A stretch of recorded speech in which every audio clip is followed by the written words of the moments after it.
calling this meeting to order. If everyone will rise for the pledge, please. I pledge allegiance to the flag of the United States of America and to the republic for which it stands, one nation, under God, indivisible, with liberty and justice for all.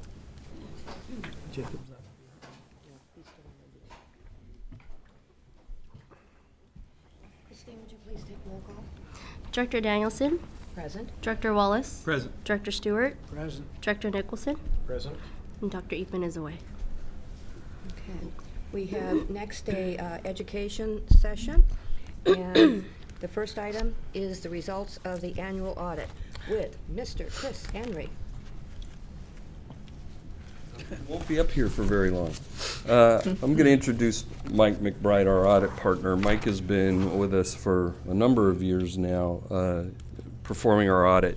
Mike is a partner in the healthcare assurance practice in the West Region healthcare practice of PricewaterhouseCoopers. He has over 30 years of experience working with healthcare clients, including academic medical centers, integrated health systems, acute care and long-term care facilities, and physician groups. Mike has been responsible for and coordinated a wide range of audit and business advisory services, including financial feasibility studies, demand and market analysis, merger and acquisition studies.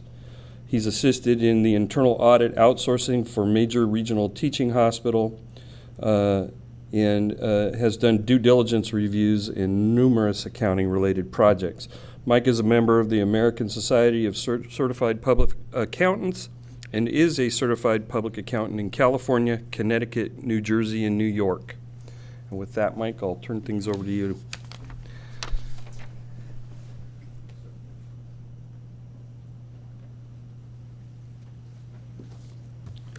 So good evening, everyone. As Chris said, my name is Mike McBride, and I want to say how very pleased I am to be up here. We continue to enjoy the relationship in serving as the independent auditors for the district. It's a relationship that we've had for a number of years now, and we appreciate the opportunity to continue to serve you. This represents the culmination of the audit process. I think everybody's heard me, if everybody's heard me for the last couple of years. This is our opportunity to come up here, talk to you about the results of our audit, talk to you about how we approach the audit, and certainly answer any questions that anybody may have. So from an executive summary perspective, you can see here we're done with the audit. In fact, I'm signing the opinion tomorrow, pending action from the board accepting the financial statements. As a result of going through the audit, and when you gauge, if you think about a barometer and how you gauge the success of how the organization's doing, through the audit, we did not materially change anything in the financial statements that management gave us, nor did we have any material weaknesses in the control environment here at the district. In terms of what I'm going to talk to you about tonight, it'll be the risk and response summary, and that is how we think about the risks and how we respond to those risks from an audit perspective, the areas that we ended up focusing in on, and then some of the elements of what I'm required to talk to about to the board. A couple of things we've always liked to put up here is just some summary financial results. You'll see we pulled this out of the financial statements. This is the statement of net position. That's a GASB term for the balance sheet. And here you can see, a couple of key metrics. One, if you just look at total current assets, the total current liabilities, just a sense of the liquidity, the ability of the organization to meet its working capital needs. You can clearly see that they've got the ability to do that. And then the growth in the balance sheet, looking at either total assets or total net position, you can see the growth from year to year, which is always a positive sign. And then the statements of revenues and expenses and changes in net position, affectionately known as a profit and loss statement. Here you can see where last year on a consolidated basis, the bottom line had brackets around it. This year the number doesn't have brackets around it, so they've made money this year. Very strong turn of events if you think about from 2014 to 2015.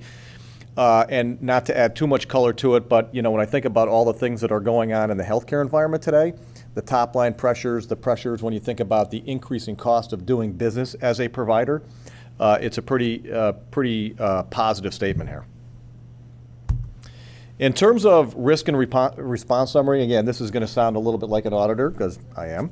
And so when you think about how it is we scope and what we think about when we come and bring our services to bear at an organization, the first two risks up there you see on the significant risk column are risks that we just have to presume exist in almost every client we have, okay? Really, since some of the earlier 21st century corporate failures, if you will, we have presumed risks, so we have to think about fraud, we have to think about where management can override the control structure, and we design procedures specifically to look at those. And then in healthcare, in virtually every provider client that we have in my firm, we think about valuation in the uncollected revenue as being a significant risk because there's so much judgment in how much is ultimately going to be collected, okay? And then the other stuff in terms of normal risk, by labeling it normal risk doesn't mean it doesn't get any attention. It just means that we do the typical kind of procedures, confirmations, detailed tested transactions. It just doesn't rise to that level of significant risk. And you can see virtually everything down here because it's quantitatively pretty material. Like the rest of the accounting profession and the accounting standard setting boards, given the complexities and the changing environment, the accounting standards boards are always responding to that by issuing new standards. This was a new standard that was issued that was adopted by the organization this year. It really didn't have too much of a significant impact. You may recall that there's been some goodwill recorded on the books in the past. It changed how that got presented on the balance sheet, and it moved it from an impairment model to it'll be amortized away. So I'd say in 15 years, we'll be no longer talking about this. But so for the next 14, we will be. So the largest account, or one of the largest accounts on the balance sheet, is patient accounts receivable related allowances. And this is a one-page snapshot on how to look at it. And you can see the number growing from year to year, and that's fine as net revenue actually increased this year. But a couple of the metrics I think are important to note here. One is when you see the gross days in patient accounts receivable go down, that means that the organization is collecting its revenue quicker, which is a positive thing, okay? The net revenue, the days in net receivable, tends to factor in some of the reserves. And this year, as reserves were decreased because AR was deemed to be more collectible, it actually brought up the days. But the days in gross really it's a really good barometer of how quickly the organization is able to take its net revenue and convert it to cash. So when I think about revenue and receivables, and I think about all the procedures that we do, and you can see some of them here, it really does speak to a lot of detailed validation. And when I think about the estimates that are embedded in the process, how do we get comfortable with estimates and factors of collectability, et cetera. And you can see some of the things we do down here. A lot of validation, a lot of reperformance. We do spend a lot of time in this area for a variety of reasons. And you can see the results and observations here. You know, one of the things that we do is we look back to the prior year and say, how good was management doing, okay? And they were over-reserved last year, but again, in this environment, that's not necessarily a bad thing, okay? Matter of fact, I'd be more concerned if they were under-reserved, okay? When I think about the contractual allowance models, the percentages that they use, we do a lot of detailed testing around there and had no exceptions. And when I think about estimates, nobody's crystal ball is perfect in this area, so when I get to next year and I have the same presentation, guaranteed there's going to be a number that they were over or under next year. We just like to make sure what I call is they're in the fairway. Are they within a reasonable range? And I believe that their estimates this year are within that reasonable range. Cash and investments, not a hard area to audit, but certainly when you look at the dollars here, 376 odd million, it's pretty quantitatively significant. So we do spend some time in here. We do a lot of confirms, any kind of valuation we do, and we had no exceptions whatsoever in here. I will tell you that there aren't a lot of complicated investments that you may see on other balance sheets, and that's principally because of the way that the organization does its investments. Self-insurance and other actuarial determined liabilities, very common in healthcare, right? We've got insurance risks. Often they are self-insured, just like it is at this organization. Requires actuarial type estimates. So we go through and involve our actuaries. You can see all the different procedures we do. We input, we do detailed testing over any of the inputs that go in there. The only thing I'd say from a result perspective is we recommended and management agreed to move some dollars between long-term and current, but it had no effect on the total assets or total liabilities of the organization. Estimated third-party settlements, not a big dollar perspective, but there are risks in here, right? The organization, because it deals with governmental payers, is subject to retrospective adjustments and cost report filings that have some risk to them. And as you can see here, when you know, there's a number of years that are available here, and these numbers can move. There's some volatility in these numbers. They're based on cost report filings, et cetera. When you look at some of the procedures that we've done, we looked at how much cash came in any given year. RAC audits have been big in the provider industry for a number of years. This is where Medicare will come in and look at claims going back a number of years, and based on those findings, have adjustments. And those adjustments will require reserves and ultimate payback. When you look at the number of cost reports that are open, there are 4 cost report years that are open. That does present some element of risk. Management has captured that risk and made the appropriate level of reserves. We bring a third-party specialist involved. If you think about the complexity around Medicare rules, Medi-Cal rules, we bring a specialist to make sure that what the organization's done is appropriate, and we had no issues with their estimates in this area. Some of the other significant areas, capital assets. Look across the street, you see a crane. There's a lot of construction going on, so obviously a lot of more dollars, more invoices flowing into this area. We do make sure we respond to that increased volume and increased materiality. We look to make sure that what's going in and being hung up on the balance sheet is in fact a capital asset, and it meets all the requirements for that. So we've done a lot of detailed testing around that. No issues there. Debt, no significant movement here per se, but when I think about debt, I want to make sure, one, that number is fairly stated, that is, it's not understated.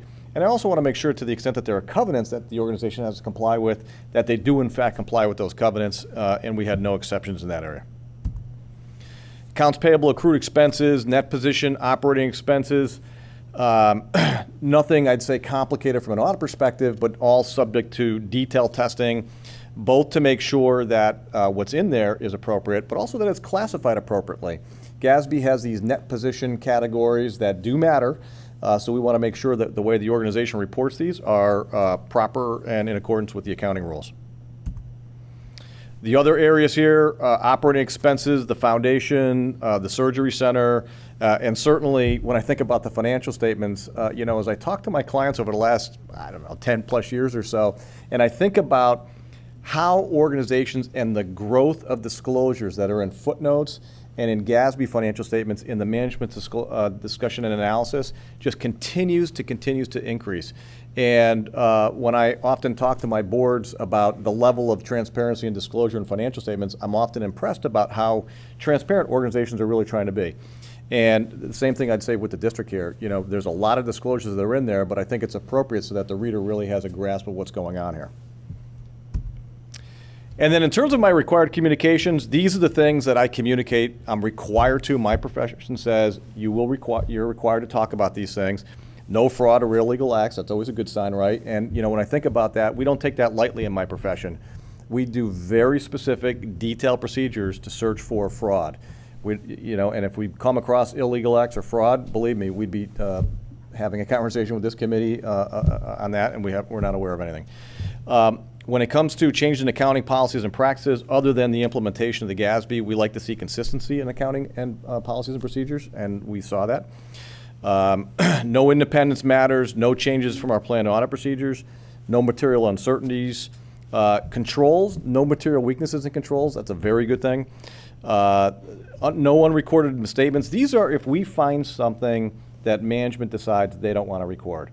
And we had nothing that I'd say we posted on our score sheet.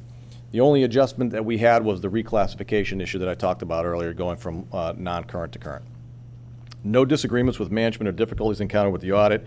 We have the full and complete access to everybody from CEO to board on down in order for us to do our job. And in fact, what I appreciate about this organization is the way they embrace the audit process. They really are proactive in how they deal with us. No consultations with other accountants, no departure. We issued a standard report, and there's no other matters, directors, that I need to communicate as a result of our audit. So very positive report. I'm pleased to be able to issue that. And again, I thank you for the opportunity to be up here and work with you. So thank you.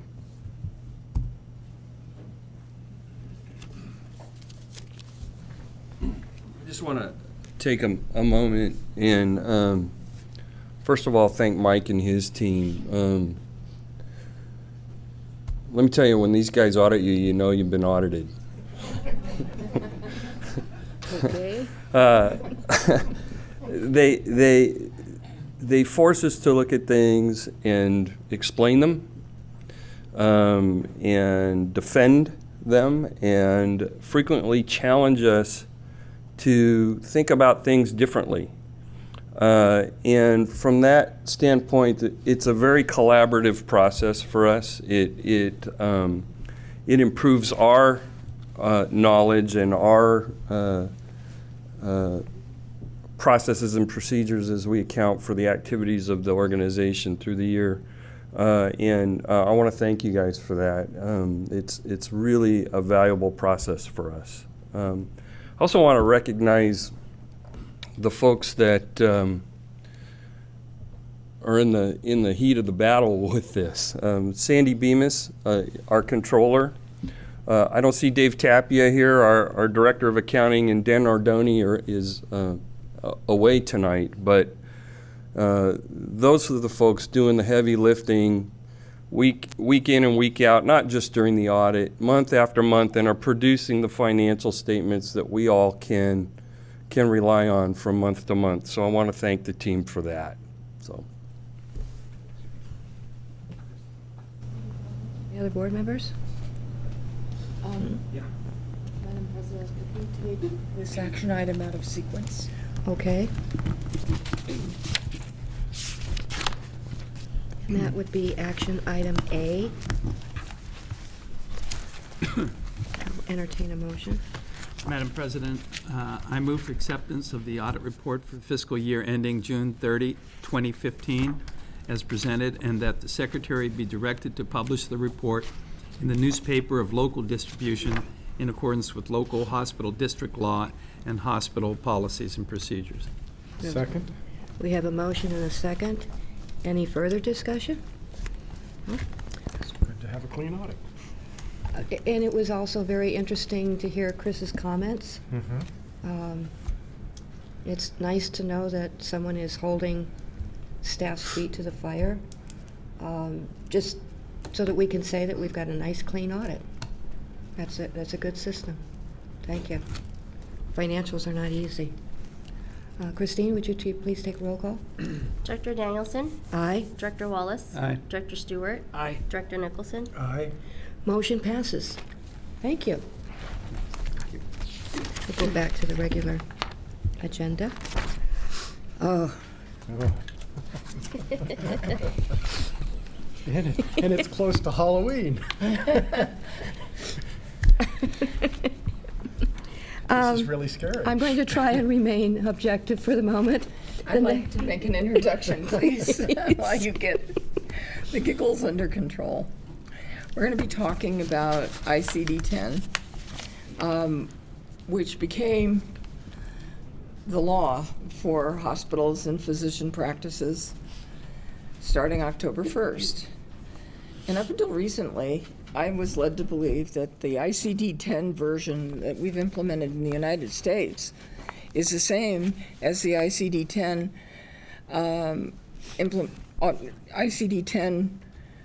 program that was implemented years ago in Europe, and that in fact we were behind.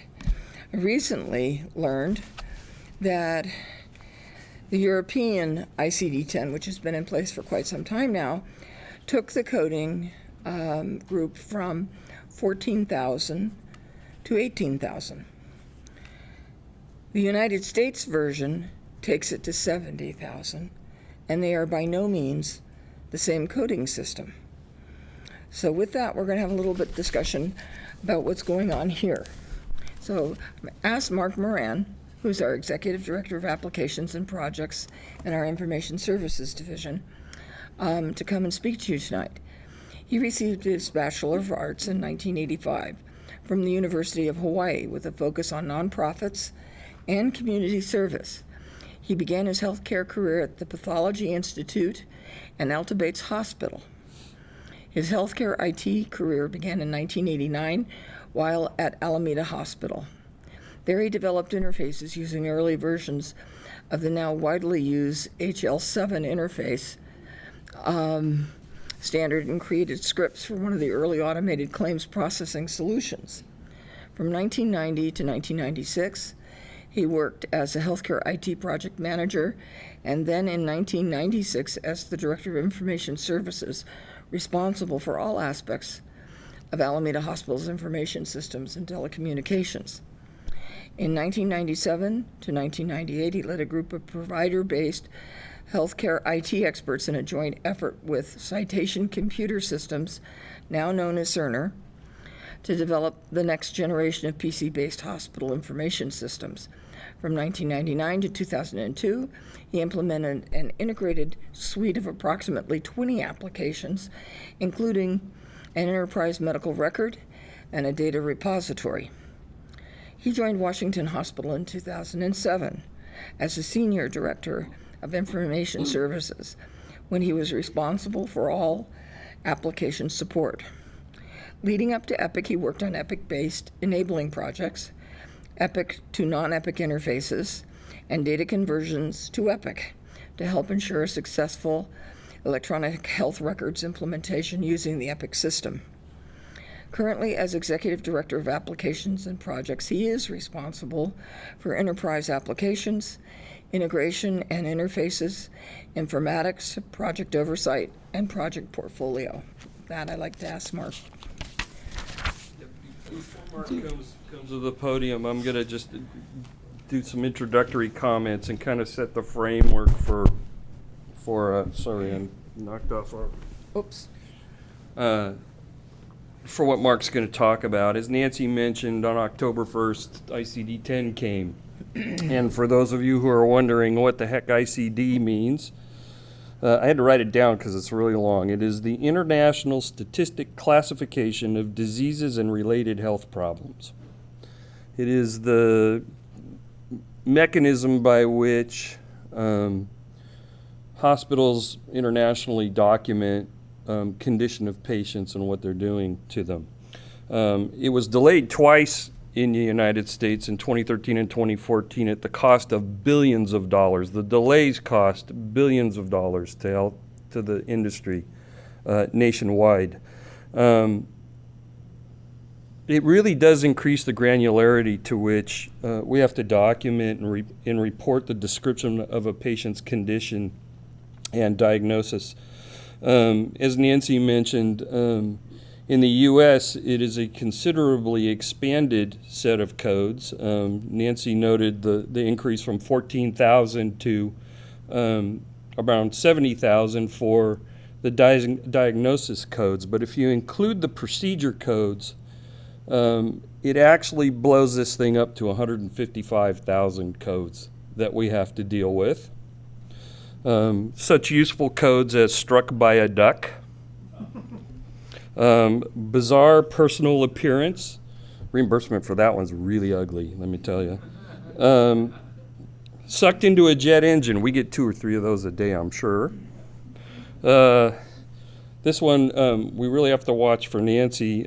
Accident while knitting or crocheting. And Dr. Stewart, you'll appreciate this one. Burned due to water skis on fire.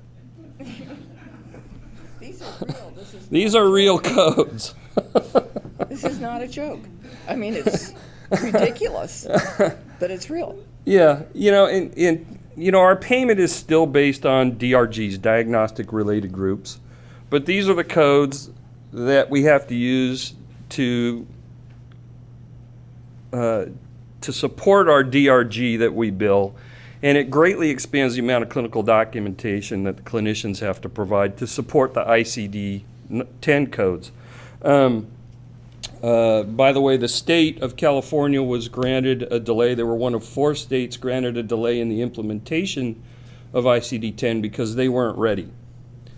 So what the state has proposed to do is to create a crosswalk, which we have been told is impossible. There's no one-to-one relationship either way between ICD-9 and 10, but somehow the state got CMS to buy off on a crosswalk. So we're going to submit our bills to Medi-Cal using ICD-10. They're going to use this crosswalk, however they came up with it, to back code them to ICD-9, and then they'll reimburse us based on that. I'm a little bit skeptical in their ability to do that, so we are going to be dual coding all of our Medi-Cal claims ourselves to make sure we get paid properly. So, a lot going on with that. So far, we're 2 weeks into it, and things seem to be going smoothly. We're keeping up with the workload with our coders. We're not developing a big backlog at this point. We're getting good response from physicians on inquiries, and they seem to be doing well in the hospital. We can't vouch for how they're doing in their private practices, and that all remains to be seen. But so far, 2 weeks into it, things are going smoothly. But we'll really know more when we start getting payment in 30 to 60 days, and we can analyze how that's going. And once we get a feel for that, we'll report to you on that. So the next big test is payment, and with that, that's kind of the background, and I'm going to invite Mark to the podium to take you through this presentation.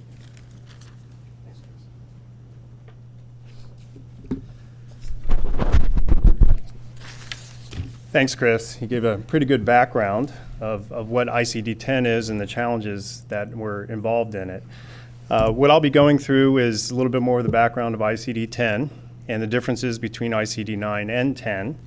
And then the project phases. We actually had about 5 phases of the ICD-10 project. And from a information systems standpoint, when you have phases of training dragged out over a long period of time, and you're in a coding phase right now, trying to monitor coding, and then reimbursement comes later on, it's a very dragged out process that has a lot of moving parts and a lot of unknowns. So I broke it down into 5 different phases to help give you an idea of where we've been and the direction that we're going. So as Nancy and Chris stated, World Health Organization came up with this. It's old, from the 1980s, and the United States was the last developed nation to adopt. I think Canada and Australia were one of the early adopters.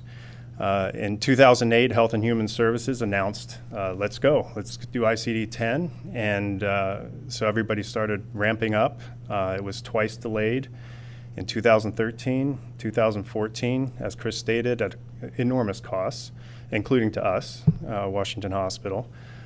We picked up the project in 2014, and we went live on October 1st, 2015, in that first phase. So why ICD-10? Why is it valuable? Lots of different reasons. I'll touch on some of the ones that are spoken about in the literature. Higher quality information gives you more detail in the patient record. We're in an age, we're kind of fortunate that we're in the age of chronic diseases, that we live long enough to experience those. And so ICD-10 is going to help us, I believe, help us manage it, because it not only indicates the disease, but it also indicates the visits and the sequence of the visits. It gives you whether it's an initial visit or a subsequent visit. Touches on complexity, severity, and risk level in a very succinct way. Just a set of a few strings of letters to give you some good idea of what the patient's story is.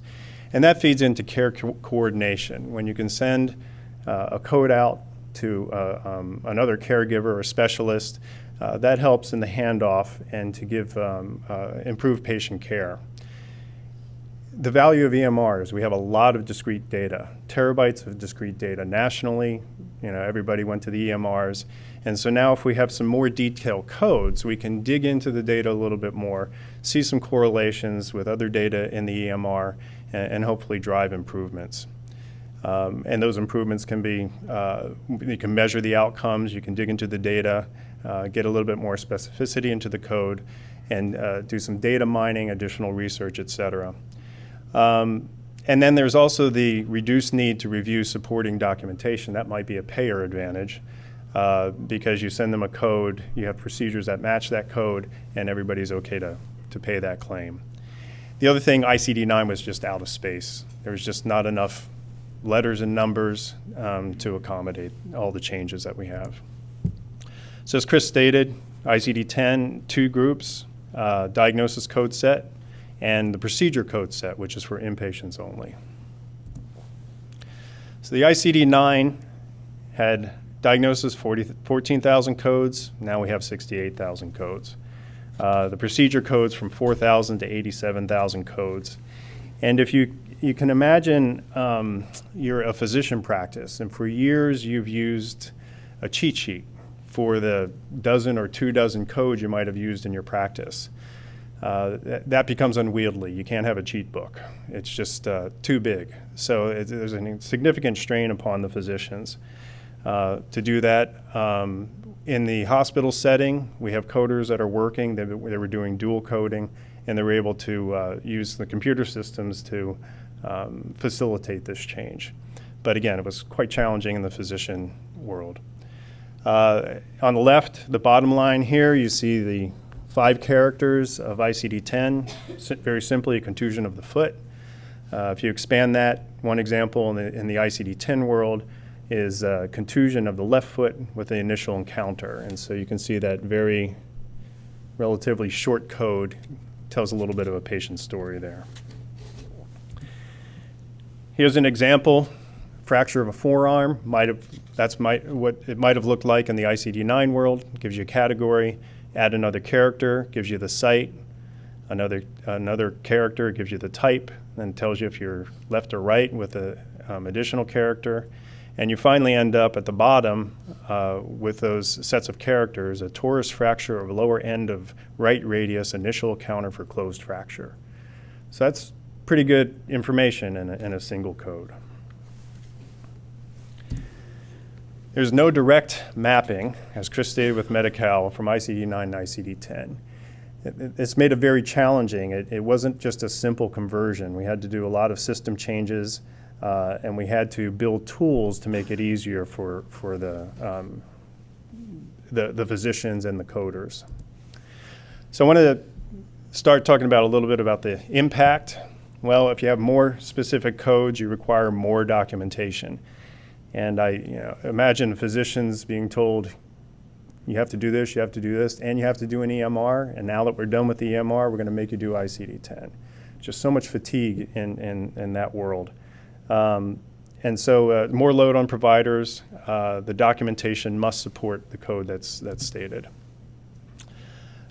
There's dozens of there's dozens of codes that can map to hundreds of codes. This turns into longer coding time. There's a learning phase. And then we don't know what the new normals are going to be. How long are the turnaround times going to be?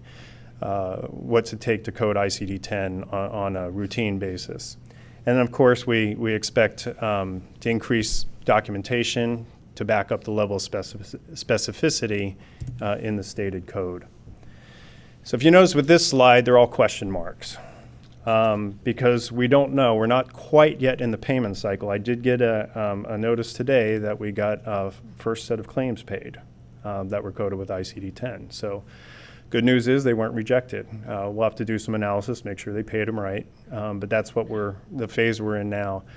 We don't know if there's going to be how much delays, what games the insurance companies might pay with this change. Whether we'll get new denial codes, what those denial codes mean, how we interpret it, what we can do with those. And we'll be monitoring those closely. We expect a lot more claims to come over the next week or so. And then we'll dig into some analysis. Hopefully there'll be no bumps in the road there. So I wanted to talk about the project and the 5 different phases. The first phase was system remediation, and that was building the tool sets that would help us, the systems that would be capable to handle ICD-10 codes, help with the search tools to handle that. The interesting thing about this ICD-10 project is we have a whole lot of downstream systems, including payers and payer clearinghouses, that we have absolutely no control over. We can do limited testing with them. We can get a letter from them that says, yes, we're ready, but the proof is in the pudding. And this is throughout the entire country. We don't know all the many, many systems, whether they're ready or not, but we'll send the claims out to them. The other thing is we do a lot of reporting on diagnosis codes, and so we needed to be able to prepare reports, even though we wouldn't have the ICD-10 data populated yet. So phase 2 was really our intense training phase that was concurrent with the system remediation, and this was to get the coders up to speed. They did a boot camp training. They coded both ICD-9 and ICD-10 to become more proficient with ICD-10. We worked with physician and staff, the physician staff office, on teaching them what ICD-10 was, the impact, what to prepare for, and if they used WeCare, Epic WeCare, what tools to use. Again, we were asking them to do, physicians particularly, do something additional in systems if they were using Epic. And it's very difficult to have them carve some time out of the day to yet do another thing. So we had various successes early on with training, and then we ended up taking a multi-pronged approach. With Lunch and Learns, we went to committee meetings, we met one-on-one, we had some online training, we helped the physicians with the online training and to get their appropriate classes assigned. We had library drop-in presentations, and we're still offering one-on-one training as needed because the physicians who weren't prepared are now in the ICD-10 world, and they have to get prepared shortly. So we've been able to answer those questions as they pop up. So phase 3, this was probably the easiest part of the project because it was predictable, controllable. We went live, we turned the system on, we did the conversions, we turned on the interfaces, and everything went as planned. Now we're in the phase 4, which is the revenue cycle management and reporting, and that started today with the first round of reimbursement. That part of it. The coding part, as Chris stated, we're staying on top of it. We do know the load. The HIM group has done a wonderful job so far of rising to the challenge and making sure that there's no interruption in our cash flow so far, or in this early part of that cycle. Claim submissions also went through, and no issues there. And again, we received our first payment. We'll start taking a look at denials if they start coming in, digging down into it, trying to find the root cause and seeing if we can work with whatever the issue is there. And now that we've populated data we have ICD-10 data in our system, we'll start running the reports that we use and seeing if there's any additional report remediation. Again, quality and other departments are very dependent on drilling down to the ICD-10 code, diagnosis code in general. Phase 5, new normals. Again, lots of question marks. What's our coding turnaround going to be, time going to be? Is it going to be 20 or 30% higher? Can we ever get down to the turnaround time of ICD-9? I doubt it. It's just the complexity is there. Documentation inquiries, how long is it going to take to ramp up physicians and the documentation required to meet that specificity. And then what's the payer turnaround time going to be? And the denial rates, new denial codes, how do we manage that? These are all up in the air, and our phase of the project is to be very vigilant vigilant and vigilant with the accounts receivable. We want another good audit. It's really what. And then the other, earlier on I said, what's the value of ICD-10? Why are we doing this? I could have put question marks on all of these too. But I think that in the future state, the value in this era that we're in of capturing discrete data where you can get to a level of specificity in a code that will find relationships within the data that we're collecting and look at the care and help drive some quality initiatives. I think that that's going to be realized. We're going to be able to look at outcomes and measurements and the relationships between treatments and the outcomes and the opportunities to look more into our data and the value of our data and our practices. And hopefully the reduced need to review supporting documentation. So I think these are reasonable values that might come out of this effort. Of course, in our current care delivery model, where we're not dealing with population health or ACOs yet, it's still up in the air. Any questions? How close to being up to speed are they? We have confirmation from the clearinghouses that their systems are ready. As Chris stated, Medi-Cal was the exception. We were concerned about some of the payers like workers' comp and things like that. But they've either validated through a written letter or through validation through our claims clearinghouse. We use a software that groups our claims and then disperses it to multiple payers. And that intermediary worked with the payers to make sure that they're ready. Proof is in the pudding. We'll know within the next week or so. Medi-Cal is the only one that you're double coding on? Yes, yes, and that's because we want to be able to determine ourselves what the expected reimbursement should be, and to compare that with what they're actually doing. Do you have any idea how much that's costing to double code?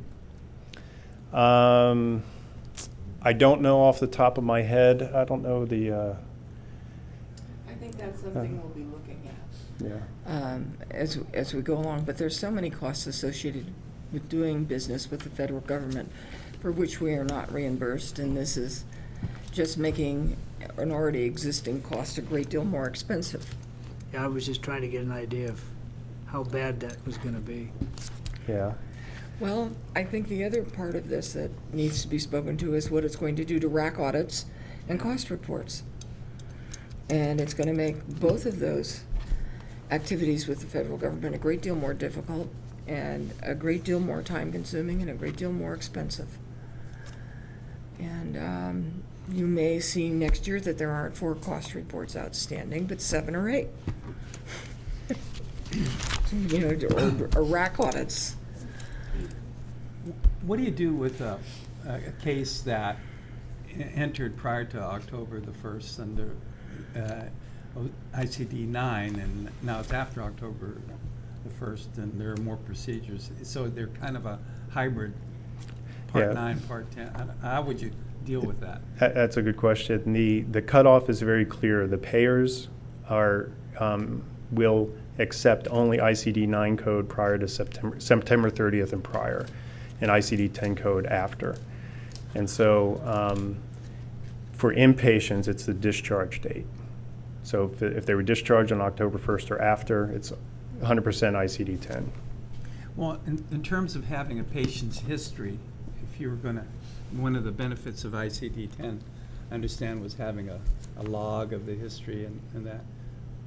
So you're going to have a commingled log, or how do you? Yes, you'll have the patient's story will be a little bit more generic Yeah. prior to October 1st. Yeah.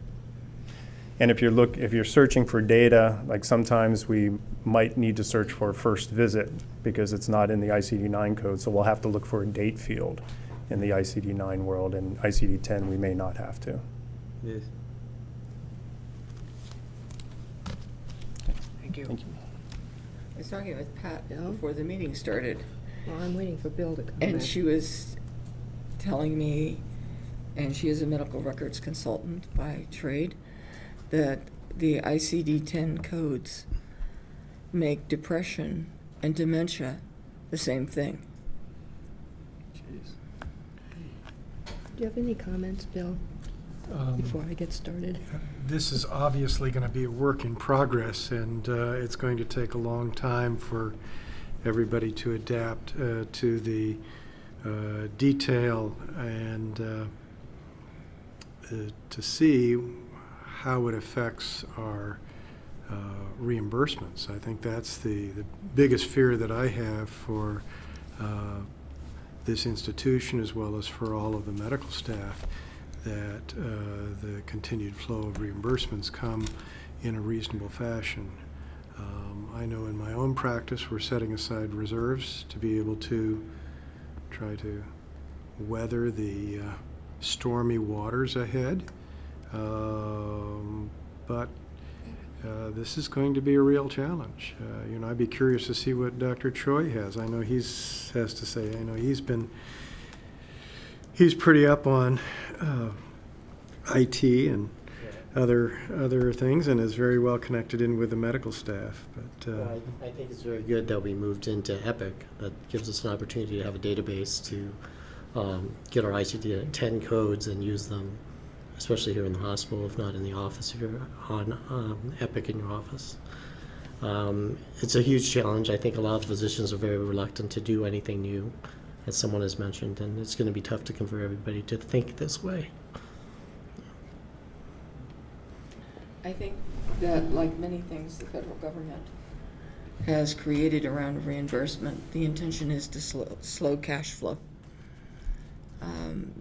I could understand going to ICD-10 in the version that exists in the international community. But when you start looking at some of the modification codes like struck by a duck, and that's absolutely in there, you begin to wonder, what is this really about? Is this about achieving a database that can be better mined so that we can improve the care that we offer? Or is it a system created to cause confusion and delay in cash flow? The slower they pay us, the better float they have. I think anybody involved in finance understands the concept of float. If you slow down all the hospitals in the United States on how fast they can collect on a bill, that's billions upon billions upon billions of dollars, and it's a lot of money for the federal government. I think it's not only the float, but also the denial rate. Yeah. And I'm not so concerned about the float as I am with the denial rate. I mean, the margins that we work on in healthcare are quite modest. And so anything which affects reimbursement is going to affect viability of institutions and practices. So that, I think, is the biggest concern, and that's why, I mean, it's good to hear that we got some claims paid. Let's see if we got paid right.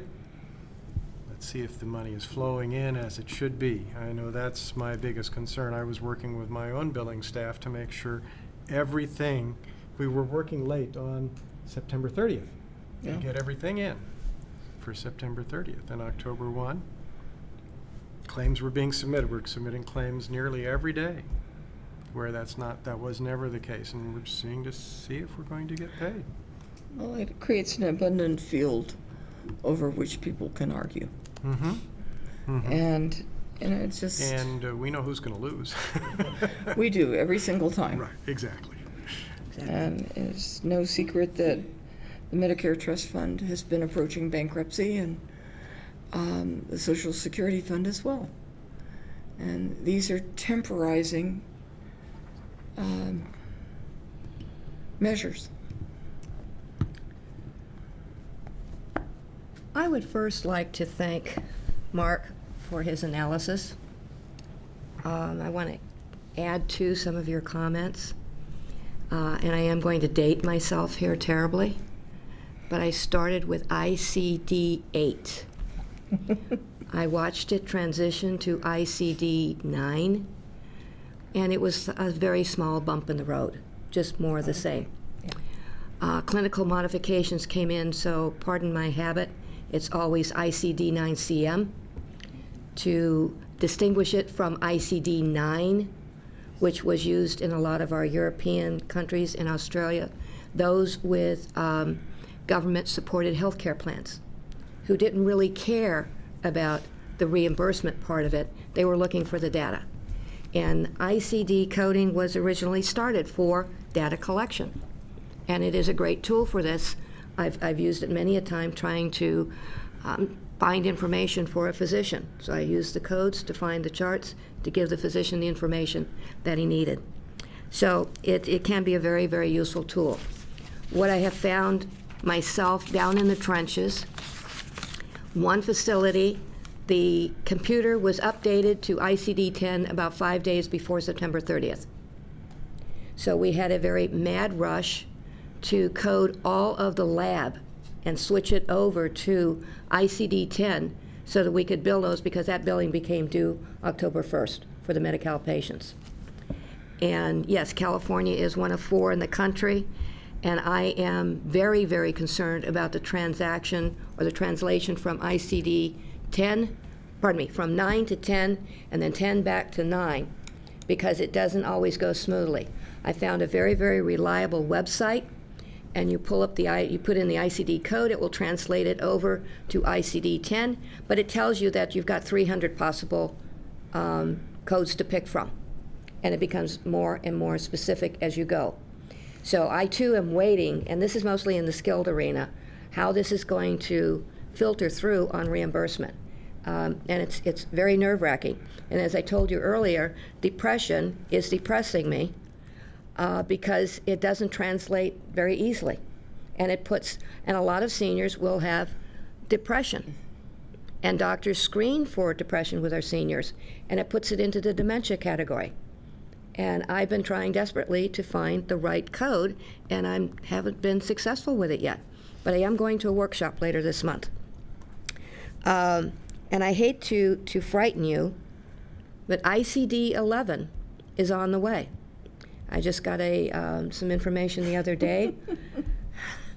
They're not done. I'm not sure exactly when the start date will be. I've known about 11 for quite a while, but it is on the horizon. It seems like all of the industries, the government, everybody focused on acute health care and forgot that other providers, like our physicians, like skilled, like psych, are using the ICD coding system. And there has been this workshop that I'm going to later this month is the first one in over 2 years of a basic nature, the basic ICD coding. It just has not been offered. So a lot of the companies have been offering or scheduling for private training for their staff. So it's kind of, again, down in the trenches, it's a little bit scary. I'm reading what I wrote. 2 things that really irritate me about ICD-10-CM. Every code begins with an alpha.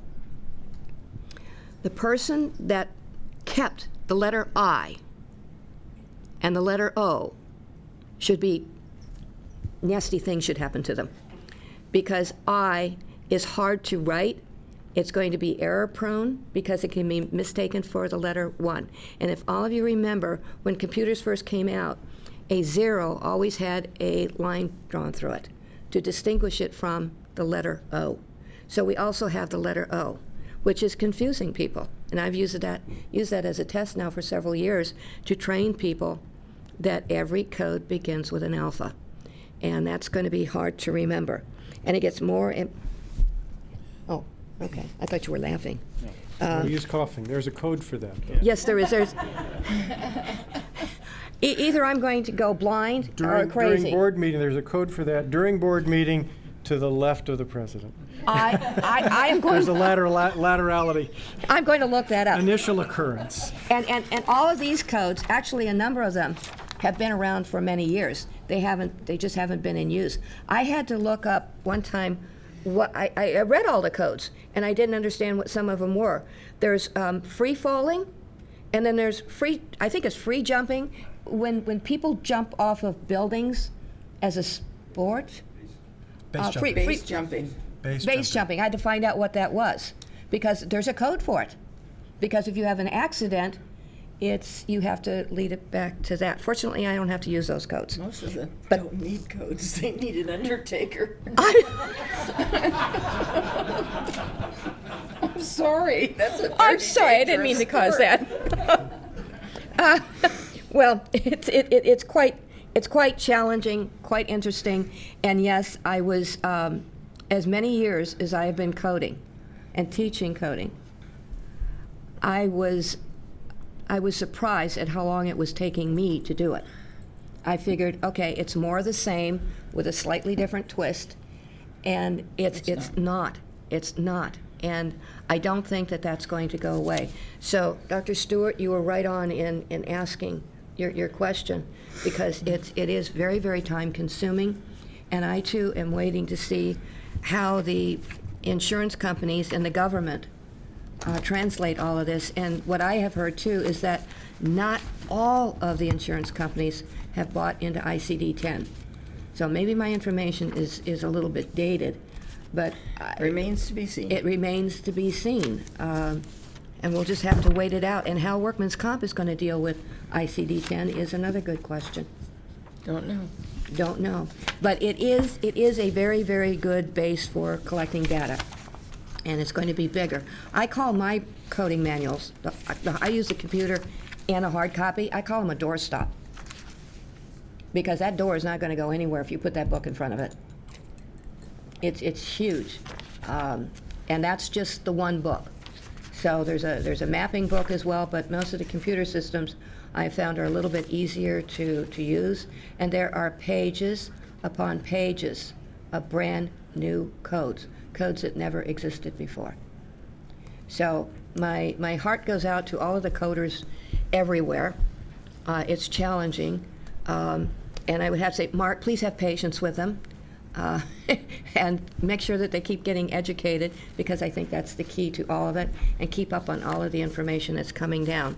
I was very frustrated with my own profession years ago because they said that the rest of the world was on ICD-10 coding. And I looked it up, and it's not. And you would expect clinical modifications to be different in the United States than they are in some other country that has tropical diseases. So it's different everywhere. So there is no, maybe ICD. There are tropical diseases in the U.S. Well, exotic ones. There is ICD-10. It starts with that. And then the clinical modifications go from there. And they are different in every country. I think you coders put this thing together so you could make more money. No. Well, accountants, that's what they accuse accountants of doing all the time, right? Right, Chris? Yep. No, Yeah. I don't agree with that. Yeah, you're making it complicated so you can make more money. Trust me, Yeah. no. No. It's certainly going to be more expensive, and I'm not Yes. sure where the money's going to be Yeah, going, but I that's don't right. think I it's got going to it. be coming Yeah. here.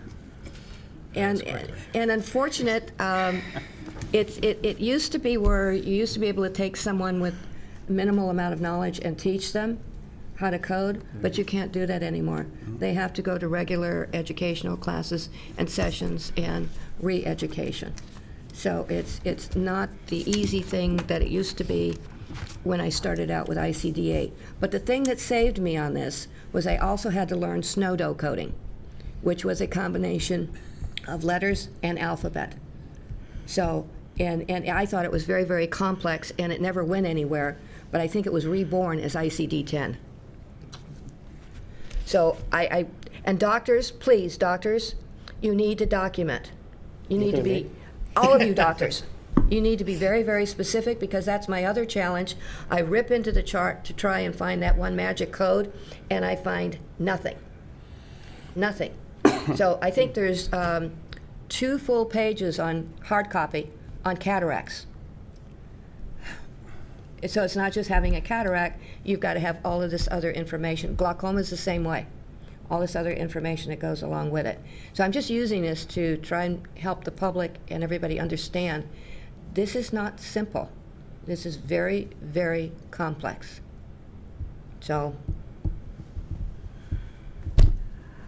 pray for the coders. Just pray for the people that deal with all of Oh, that. pray. I thought you said Pray, pay. Oh. pray, Oh. not pay, pray. Well, pay them too, but pray for them. That they don't lose their eyesight and they don't go crazy. Okay? Yep. See, he's laughing.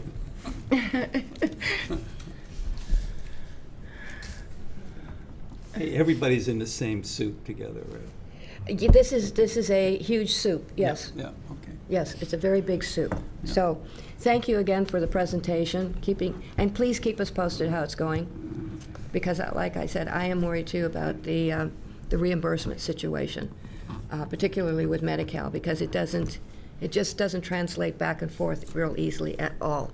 I can testify to that. Have tried it. All right. I think we're done with that. We're now down to consideration of the minutes. If I may have a motion, please. for September 9th, 21st, 23rd, and 28th. Madam President, I move for approval of the minutes. Second. We have a motion and a second. Christine, would you please take roll? Director Danielson? Aye. Director Wallace? Aye. Director Stewart? Aye. Director Nicholson? Aye. Motion passes. Thank you. Do we have any oral communications or any? No.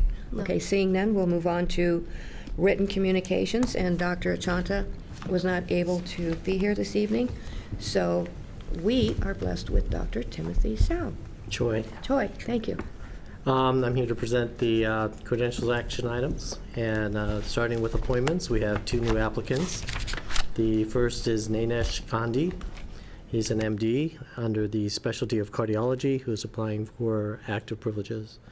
Yaniv Karem, MD, is with the emergency medicine department and going from provisional to active. Temporary privileges approved while application is waiting for board approval is Nanesh Gandhi again, and of the cardiology department, and Yaniv Karem, also of the emergency room department. Under reappointments, we have Carmen Akawili, MD of critical care intensivist and medicine, staff category active. We have Ritika Alak, DO of family medicine, ambulatory staff category. We have Alak Bhattacharya, MD of neurology, of active staff. We have David Blood, MD, telemedicine radiology, courtesy staff.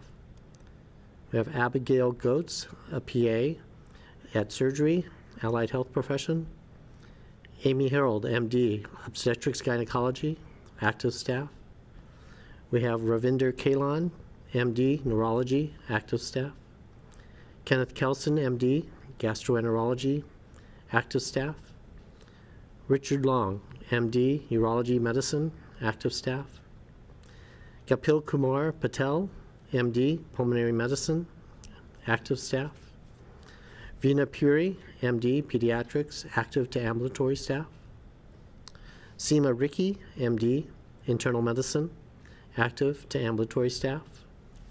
Rakesh Safaya, MD, vascular surgery, active staff. Lauren Stark, PA, physician assistant at surgery, allied health professionals. Moses Tegioff, MD, neurosurgery, administrative staff. Yusuf Terry, PA, physician assistant at surgery, allied health professions. And Sandra Wong, DO, family medicine, ambulatory staff. There are transfer and staff category. We have several applicants, including Elizabeth Lewis, certified nurse midwife, going from active to allied health professional. James McGuire, MD, neonatologist pediatrics, going from provisional to active.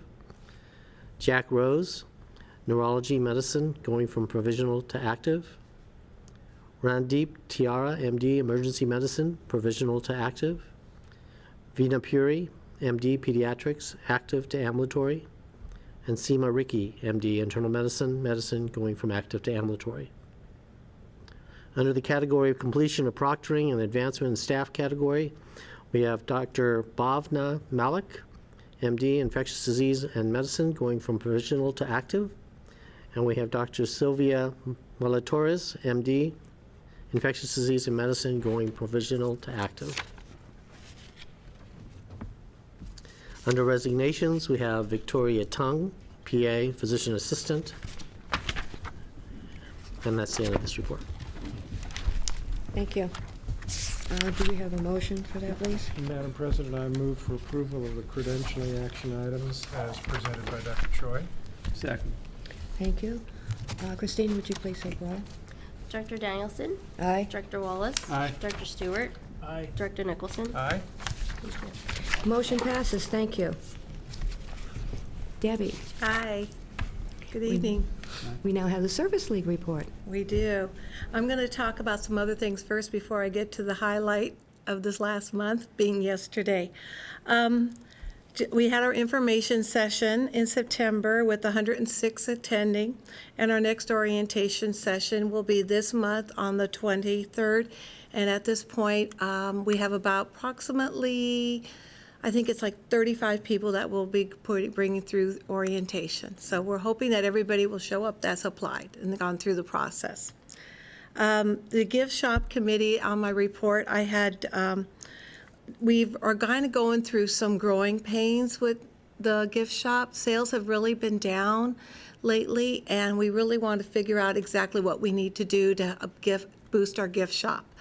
So there's a couple of different things we're trying to work out through there, is to find out, maybe doing a survey to find out what the hospital employees would like to see in the gift shop, kind of restructuring it and going with the times, you know, because our gift shop is so important. It's our main fundraiser for the hospital, and the money that we get from the gift shop after, you know, our costs will go into giving the money to the hospital. So it's very, very important to us to keep things moving. Unfortunately, the Service League was not able to participate in the Newark Days Parade this past, and we were hoping able to, due to unforeseen circumstances. And hopefully things will be better next year and we'll be able to participate. Sorry. And then lastly, well, not lastly, I attended the Top Hat event on Saturday. It was my first time attending the Top Hat, and it was wonderful. I had such a good time, and I felt so blessed to be able to represent the hospital Service League as the president, and it was a lot of fun. Met a lot of wonderful people, and and obviously it's such a worthwhile cause, and I was just very, very happy to support the foundation and the hospital in this event. So the last thing, well, one more thing. We just finished putting our new brochure together, and for the Service League, and I'm very proud of it. We've worked very hard to put this together, and we are going to have this out now because our other one was kind of dated. And my real objective with this is I really wanted to make it clean and simple for people when they pick it up and see if they want to volunteer. But I really wanted to show as well is the age and the diversity of our community on this. And that's what we are. That's what this community is about.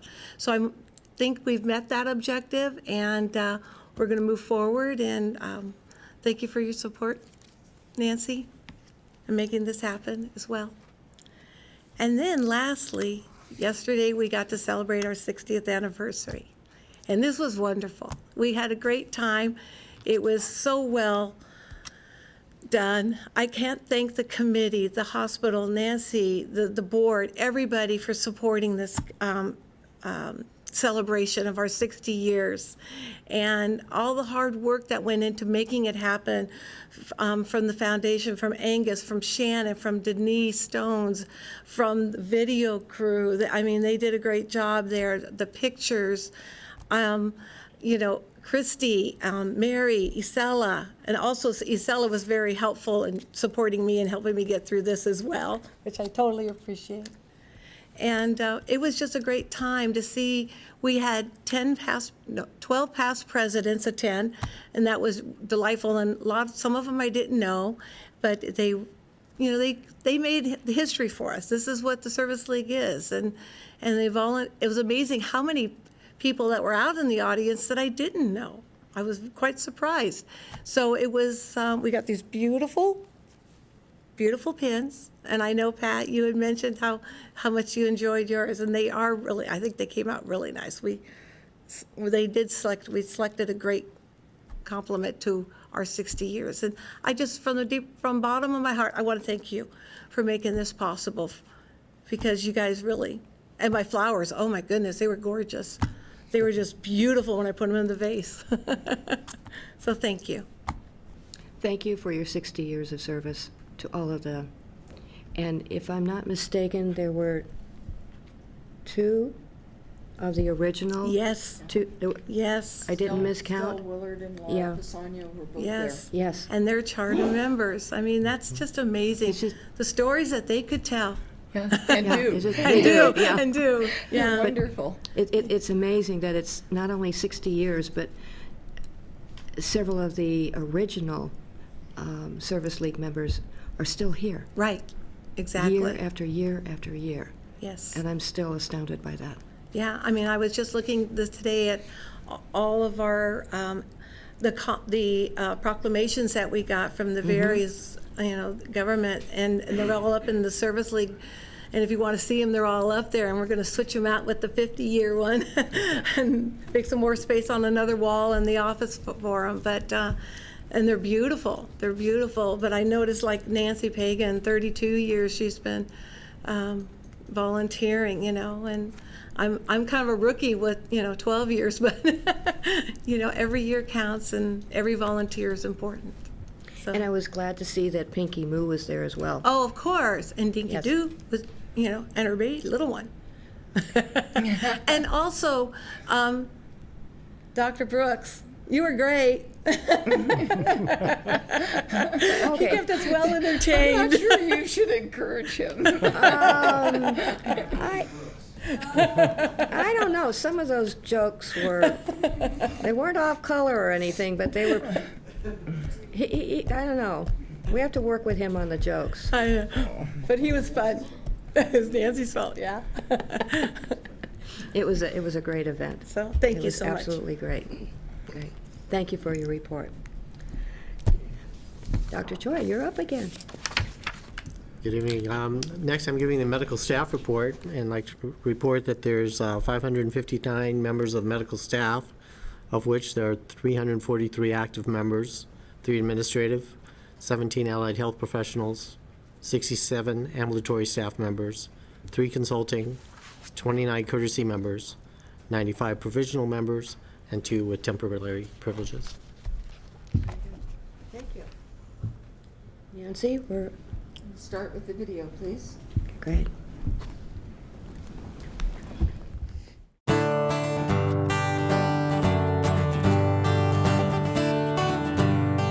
Past health promotions and outreach events. The Family Caregiver Educational Series concluded on September 10th. The 6-week comprehensive series offered resources and strategies for family caregivers to provide quality care for their loved ones. The final Caregiver Series seminar featured a panel discussion with experts to provide resource information and support tips. The panel included Linda Gonzalez, Managing Partner of Gonzalez & Kozanchenko, Frista Sharifi, Counselor at the Family Caregiver Support Program of City of Fremont, Pamela Gutierrez, Program Coordinator from the Fremont Paratransit Service, Michelle Heading, Spiritual Care Coordinator, and Father Jeff Finley, Palliative Care Coordinator. 18 people attended. On Saturday, September 12th, Washington Hospital staff participated in the Tri-City Area Rotary Club's annual Rotary Chili Cook-Off. The event raised money for local charitable organizations, including Tri-City Rotary Clinic, Life Elder Care, Washington on Wheels Mobile Health Clinic, and the Hope Project Mobile Clinic. Over 300 people attended. On Tuesday, September 15th, Lori Roffelson, registered dietitian, and Dr. Rohit Sehgal, cardiologist, presented Good Fats versus Bad Fats. 56 people attended. Also on Tuesday, September 15th, Christy Caracappa, Health Insurance Information Service Coordinator, presented Learn About Your Health Insurance Options during open enrollment. 14 people attended. On Wednesday, September 16th, Washington Hospital participated in the City of Fremont Health Fair. Washington Hospital employees provided health education along with glucose, cholesterol, body mass index, and body fat percentage screenings. Over 150 people attended the event. 67 glucose and cholesterol screenings were provided. 29 body mass index and body fat percentage screenings were provided. On Sunday, September 20th, Washington Hospital and Washington Township Medical Foundation provided information on health-related programs and services during the Community Information Fair at the City of Newark's 60th anniversary of Newark Days. Newark Days is an annual celebration of the city's incorporation. Over 70 people visited the health information booths. On Saturday, September 26th, Washington Hospital staffed an information booth at the HERS Breast Cancer Foundation Keep Abreast 5 and 10K Walk-Run event at Quarry Lakes in Fremont. Staff provided health information, massages, and athletic strapping tape. The event raised funds for breast cancer programs and services. Washington Hospital was a sponsor. Over 600 people participated in the event. On Tuesday, September 29th, Dr. Michael Golden, physiatrist, presented Get a Heads Up on Concussions. Dr. Russell Nord, orthopedic surgeon, provided the welcome address and an update on the Washington Sports Medicine Program. 15 people attended. On Wednesday, September 30th, Washington Hospital provided a screening of the frontline presentation of Dr. Atul Gawande's Being Mortal video. Being Mortal offers an explanation of aging, death, medicine, and contributes to the knowledge and understanding of advanced healthcare planning. Michelle Heading, Spiritual Care Coordinator, and Father Jeff Finley, Palliative Care Coordinator, facilitated a questions and answers session following the screening. 17 people attended. On October 5th and 7th, Lucy Hernandez, Community Outreach Project Manager, presented 4 hand hygiene classes for second grade students at Wybell Elementary School in Fremont. Information was provided on proper hand washing and hygiene to prevent infection and the spread of germs. 112 students participated. On Tuesday, October 6th, Dr. Arun Srivastava, gastroenterologist, presented Colon Cancer, What You Need to Know. 26 people attended. Also on Tuesday, October 6th, Washington Hospital participated in the City of Newark Health Fair for seniors at the Silliman Activity and Family Aquatic Center. Staff provided health education, information on various health insurance programs, and bone density screenings for osteoporosis. 32 people were screened for osteoporosis, and over 200 people attended the event. Additionally, on Tuesday, October 6th, as part of the Stroke Education Series, Dr. Ash Jain, cardiologist, and Doug Van Houten, RN, presented Living with Stroke and Future Diagnosis and Management. 10 people attended. On Wednesday, October 7th, Christy Caracappa, Health Insurance Information Service Coordinator, presented Get to Know Your Medicare Options. 49 people attended. On Saturday, October 10th, Washington Hospital and Washington Township Medical Foundation participated in the 15th Annual Binational Health Fair at the Newark Community Center Park. Staff provided health education along with blood pressure, body mass index, and body fat percentage screenings.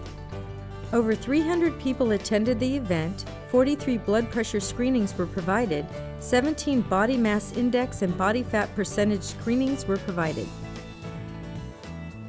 Also on Saturday, October 10th, Dr. Carmencita Akawili, Critical Care Medicine, presented Learn the Signs and Symptoms of Sepsis during the Medical and Spiritual Health Fair and America Needs Fatima at Divine Mercy Eucharistic Society located in Sunol. 30 people attended. On Monday, October 12th, Christy Caracappa, Health Insurance Information Service Coordinator, presented Medicare Part D Prescription Plan Update for Open Enrollment. 32 people attended. On Wednesday, October 14th, Christy Caracappa, Health Insurance Information Service Coordinator, presented Medicare Open Enrollment, What You Need to Know. 30 people attended. Upcoming health promotions and community outreach events. On Thursday, October 15th, from 5 to 7:30 p.m., Washington Hospital will host the annual Think Pink Breast Health Awareness event. The event will feature a health fair and presentations by Dr. Vandana Sharma, oncologist, Dr. Prasad Kilaru, plastic surgeon, Dr. Ingrid Oakley-Gravan, research scientist, and Nachal Bengal, registered dietitian. Dr. Victoria Leaphart, gynecologist, will moderate the event. On Tuesday, October 20th, from 6 to 8 p.m., Dr. Jason Van Tassel, ear, nose, and throat specialist, will be presenting Obstructive Sleep Apnea, New Options for Treatment. On Thursday, October 29th, from 11:30 a.m. to 1:30 p.m., Glenmore Elementary School in Fremont will hold a health fair for students, teachers, and parents. Washington Hospital staff will provide information on proper hand washing and hygiene to prevent infections and the spread of germs. On Saturday, October 31st, from 11 a.m. to 2 p.m., Washington Hospital will host the Children's Health and Safety Fair. This free interactive event provides health and safety information for families. It will also feature the popular Teddy Bear Clinic, staffed by Washington Township Medical Foundation pediatricians. The Teddy Bear Clinic will allow children to bring their favorite stuffed animal for a checkup. This event is co-sponsored by UCSF Benioff Children's Hospital, Washington Township Medical Foundation, and the Washington Hospital Employee Association. On Tuesday, November 3rd, from 1 to 3 p.m., Dr. Mark Saleh, urologist, will be presenting Prostate Cancer, What You Need to Know. On Saturday, November 7th, from 10 a.m. to 1 p.m., Washington Hospital will host the annual Abdominal Aortic Aneurysm Screening. Aneurysms develop over time and may have no symptoms, but if one bursts, it can cause immediate and life-threatening symptoms. Dr. Ash Jain, cardiologist, Dr. John Thomas Mahegan, vascular surgeon, and Dr. Gabriel Herskew, vascular and endovascular surgeon, will be on hand to interpret results from this Doppler screening. This event is sponsored by Fremont Bank. To register, call 1-800-963-7070. On Saturday, November 14th, from 8 a.m. to 1:30 p.m., Washington Hospital will host the annual Diabetes Awareness Health Fair. The event will feature a health fair including blood glucose, cholesterol, and blood pressure screenings, and presentations by Dr. Prasad Kata, endocrinologist, Dr. Archana Bindra, endocrinologist, Diana J. Cox, RN, and Anna Mazet, registered dietitian. To register, call 1-800-963-7070. On Tuesday, November 17th, from 1 to 3 p.m., Maggie Gooding will be providing a healthy holiday cooking demonstration. The Washington Hospital Healthcare Foundation report. Washington Hospital Healthcare Foundation held the 29th annual Top Hat Dinner Dance on October 10th. The evening began with a hosted cocktail reception, followed by dinner, auction, and dancing. Over 650 attendees joined the foundation to raise funds for the development of trauma rooms in the new Morris Hyman Critical Care Pavilion. These treatment rooms in the emergency department will house the latest life-saving technology, allowing physicians to resuscitate critical patients brought to the hospital by ambulance. With this life-saving facility in place, Washington Hospital will be in the position to apply to the Alameda County Board of Supervisors for designation as a trauma center. Co-chair Rod Silvera commented, "The evening was a great night out, and I am so grateful to all the sponsors and donors who supported this important cause." Mark your calendars to attend the 30th annual Top Hat on Saturday, October 8th, 2016. The Washington Township Healthcare District Board of Directors report. Washington Township Healthcare District Board members attended the 24th annual Rotary Chili Cook-Off on September 12th, the New Haven Schools Foundation Denim and Diamonds Gala on September 19th, the Senior Night Out hosted by the Tri-City Elder Coalition on September 25th, and the 13th annual Save Breakfast Eye-Opener on October 2nd.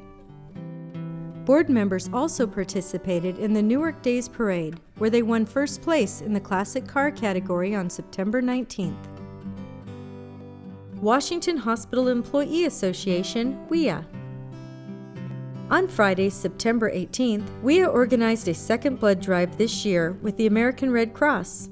The American Red Cross registered 32 donors and collected 28 units of blood. This is the most collected since September of 2012. WIA's 2015 Drive for Warmth clothing drive starts October 5th and will run through October 23rd. Items in need are coats, blankets, gloves, mittens, scarves, hats, and sleeping bags. Donations will benefit those served by the Tri-City Volunteers. Barrels can be found at Washington West, the ground floor of the main hospital, and on the 4th floor of the Civic Center building. Washington on Wheels, WOW Mobile Health Clinic. During the month of September, the Washington on Wheels Mobile Health Clinic, WOW, continued to serve community members at the Fremont Family Resource Center, the Fremont Senior Center, and the Ruggieri Senior Center in Union City, and Briar Elementary School in Fremont.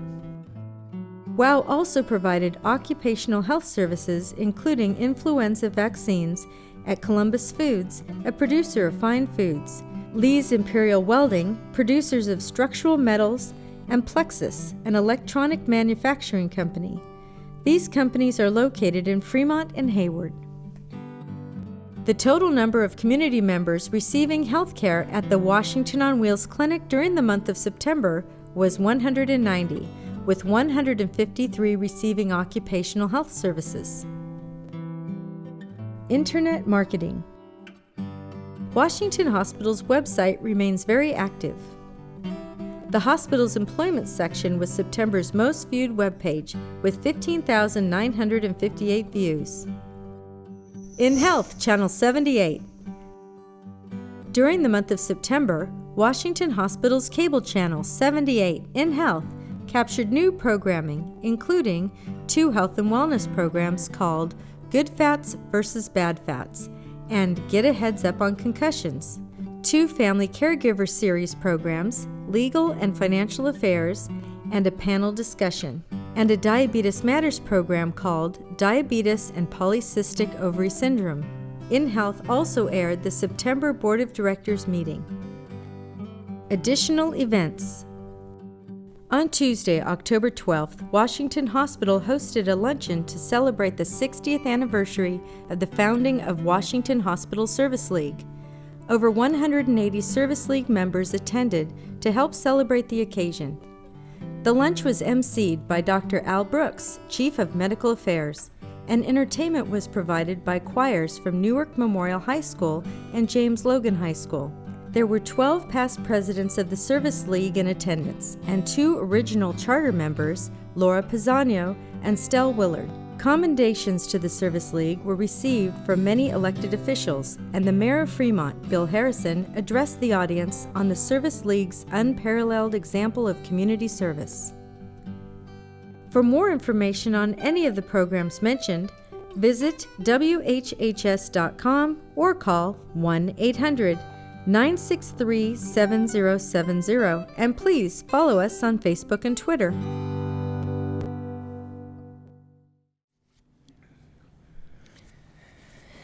Thank you.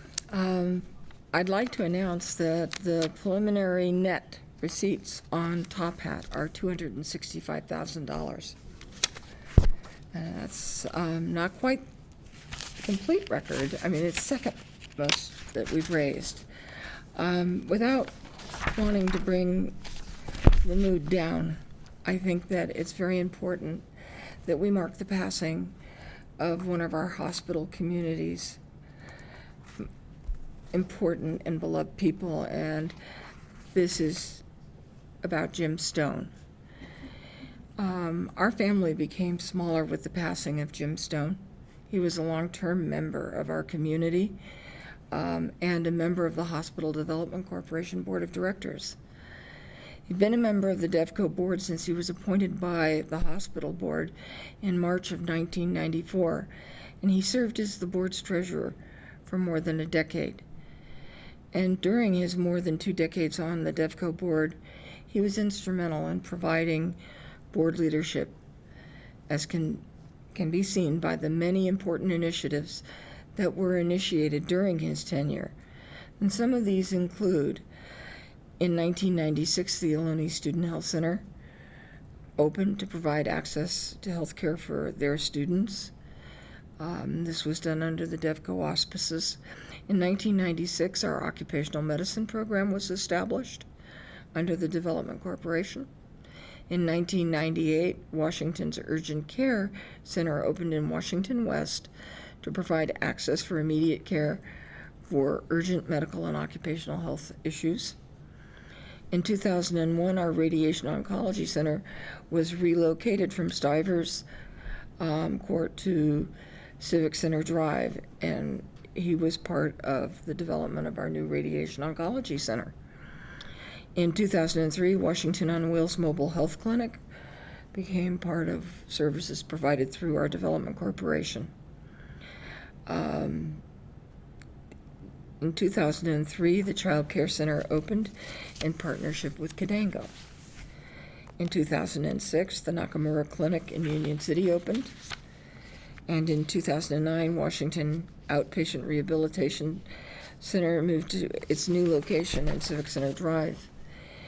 And in 2012, the newly built Newark Clinic and Conference Center was opened.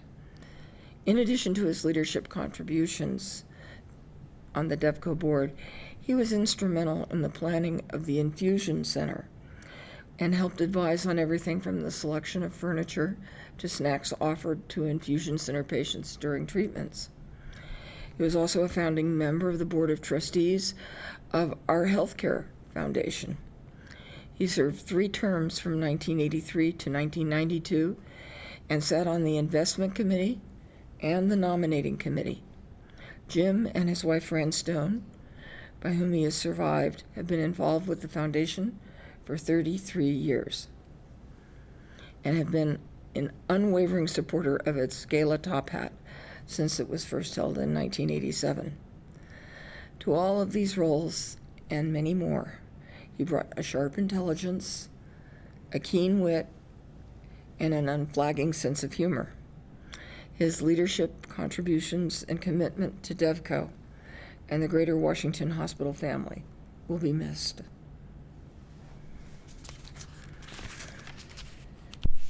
And now to something a little happier. I want to announce our Employee of the Month for October 2015. It's Betty Brassfield. She's an executive assistant in the Community Relations Ambulatory Care Services Division. She's been part of the Washington Hospital family for 30 years. Her career at Washington started in transcription in 1985, where she spent 28 years. While in transcription, she was lead transcriptionist for many years. She served as shop steward for Local 856, and she did that for more than 15 years. In 2014, Betty joined the Community Relations Department as an executive assistant. A transcriptionist for 37 years, Betty's transition to community relations was a great match for a team that values her attention to detail, amazing copy editing skills, and her knowledge of medicine and medical procedures. Her desire to learn and become more proficient in her roles in the Community Relations Department has made her an invaluable team member. Betty's colleagues, guests, and patients who come in contact with her often comment about her positive energy and her wonderful attitude, which is appreciated and admired by those who surround her. Her tireless support for the department is deeply appreciated, says Christopher Brown, who's the Director of Media Relations and Integrated Marketing.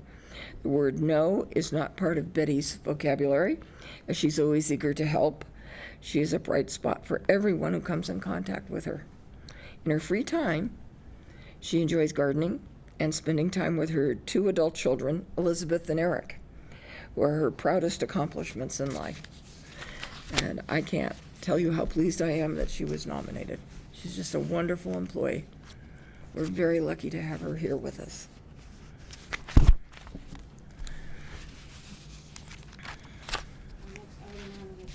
Is our construction report from Ed Fayan. This is a wow. Wonderful.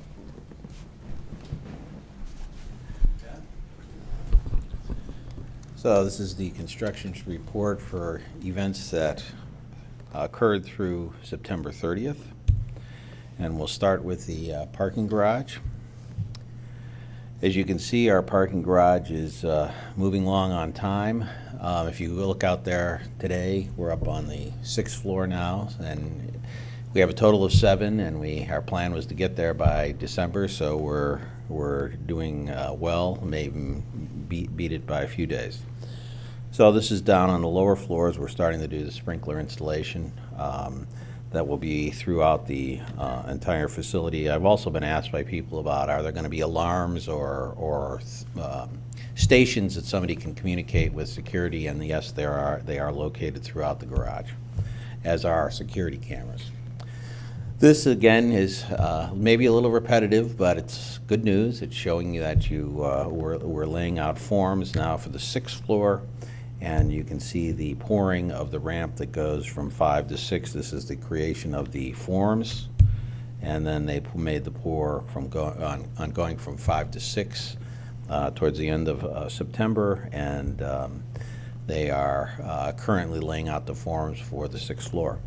You can see as well that the walls that are about waist high are also being poured a little behind the floors that are going down, and they're working their way up the building.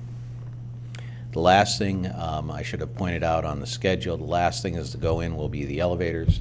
They're about in the center, a little bit towards the hospital buildings of the garage. You can't see them here because they haven't started installation. There is a little indent in the garage down towards the front that they will go into, and those are really one of the last things that will be completed on the garage.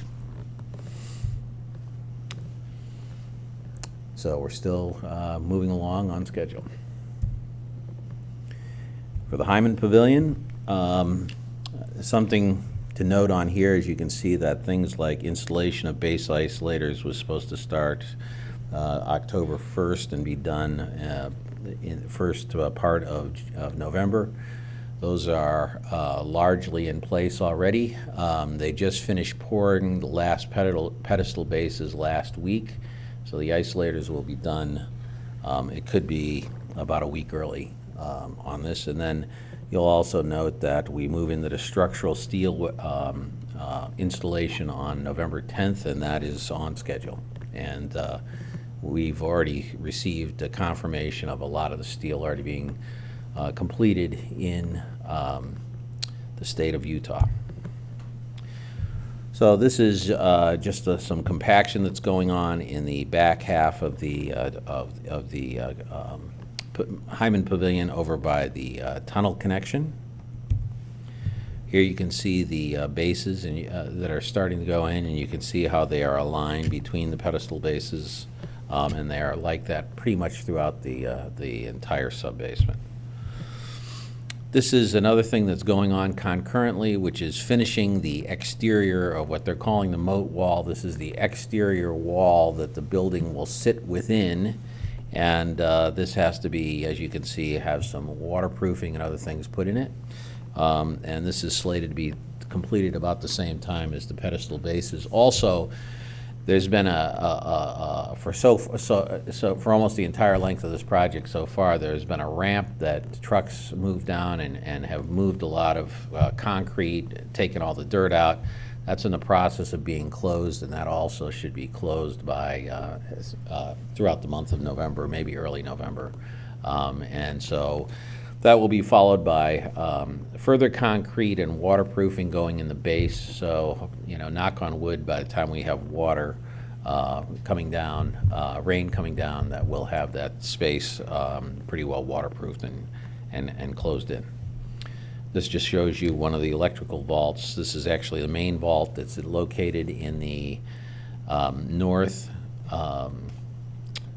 the southeast corner of the Hyman Pavilion, which is the main connection for electrical coming in. And this gives you a sort of a look as to where we are by the end of September. If you look closely, you can see the pedestal, the bases, and about half of them, or about 20 of them, having base isolators placed on top of them. And you can see the tunnel, or the ramp starting to get closed up, and you can see the concrete going on the walls, on the moat walls. Okay, any questions? So we're still hitting our time frames, and things are going well, maybe a little bit ahead of schedule. Thank you. Thank you. Very good. We now are ready for our quality report from Mary Bowen, DNP, RNCIC. Good collection of the alphabet. Okay. It is. So we want to talk to you a little bit tonight about some of the background on what we've done here at Washington Hospital to prevent falls, and sort of what are some tools that Joint Commission has created within this year that may help us also further prevent falls. So to start off with some background, Really, at Washington Hospital, we've had a long-standing, strong culture that's focused on patient safety, preventing falls, and making sure that our quality of care is the best it can be. Part of that is trying to reduce falls. So about 15 years ago in 2000, we developed a multidisciplinary falls committee. And this was a group that came together, looked at what the current evidence-based initiatives were to prevent falls, looked at some IHA improvement recommendations, and then decided to take those recommendations and implement them hospital-wide. That committee still started meeting monthly, still meets monthly today. Their data for falls reports up throughout the organization in all quality meetings and goes as far as the Quality Steering Council to report on falls. Even back in 2000, one of the first things that nursing and this falls committee group came together and initiated was revamping our bathrooms to put in more safety devices. So we put in the precaution bars in the bathrooms, and in an effort so that, that's one of the highest risk times for people to fall. And started placing notifications of patients that were at high risk for falls near their bed. And we also started focusing on assistive devices. For example, let's take a walker. Where it's sitting in the room. Is it in a standardized location so that they don't fall when they're getting up? Is the assistive device matched perfectly well for that patient? Those sort of things. So we've been working on that for quite a while now. At the same time we started implementing falls prevention, we participated in the California Nurses Outcome Coalition. It's otherwise known as CalNOC, is probably the familiar term you're used to hearing. That's a group that came together, worked with American Nurses Association and the Association of California Nursing Leaders to really be a California statewide registry where all of these nursing organizations and hospitals in California can share nursing sensitive indicators. And so we can give them our falls data and get it back, produce it in a format that we can even take it right down to the unit level, so let them know what's going on with their falls and recommend prevention tactics for that. So we started working with that at that time. But in the last year, as you know, there's been a lot more focus actually in Joint Commission for a while about when they initiated their new patient safety goal to prevent falls. Joint Commission started looking at standardized tools, basically because of the same reason that we were interested in preventing falls in 2000. And that is basically these listed facts here that are pretty eye-opening. Well, in 2008, CMS came back and said that they determined falls are preventable. So if you have one in your organization, what are you doing to prevent it? Became the focus. And if you weren't, this was could affect your reimbursement. But the next statistic is very alarming. Every year in the United States, we need 700,000 to 1 million patients fall in healthcare facilities. Most of it's related to the medical condition that they come in with, specifically, obviously, related to difficulty in balance especially. Between 30 to 35% of these falls, unfortunately, do sustain an injury nationwide, which of course leads to the patient having to have an additional treatments while they're here, sometimes even surgery, increasing their length of stay. The good news is that the research has decided that if you can implement these tactics and prevention methods, you can actually reduce up to about a third of them. So getting into, again, what I mentioned before, that the Joint Commission has now implemented and recommended what they call a targeted solutions tool. That is a sort of standardized process that you can approach and use to prevent falls. They have a few different areas that they focus on for tools. One is safe surgery, hand hygiene. That's another targeted solutions tool we used here in about 2013. We've had some great success with that, increasing our hand hygiene compliance by about 35 to 40% after we did that.